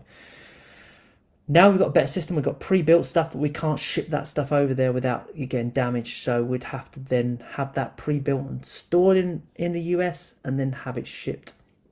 It's all very complicated. It's not an easy thing for us to do because of costs and hotels and stuff. We're still very small company, so although we're 10 years strong and we're incredibly reliable, blah blah blah, etc., we still are a small company as far as doing those big traveling events and stuff like that. So yeah, no plans at the moment to do that, but I mean that would just be super cool. My God, guys, it's approaching 3 hours, and generally I tend to do these for like an hour or maybe sometimes a couple of hours, and yet again I've got this 3 hour thing approaching, and I have to still print and make some stuff for the campaign that I think we're putting up Friday. I need to work on a piece of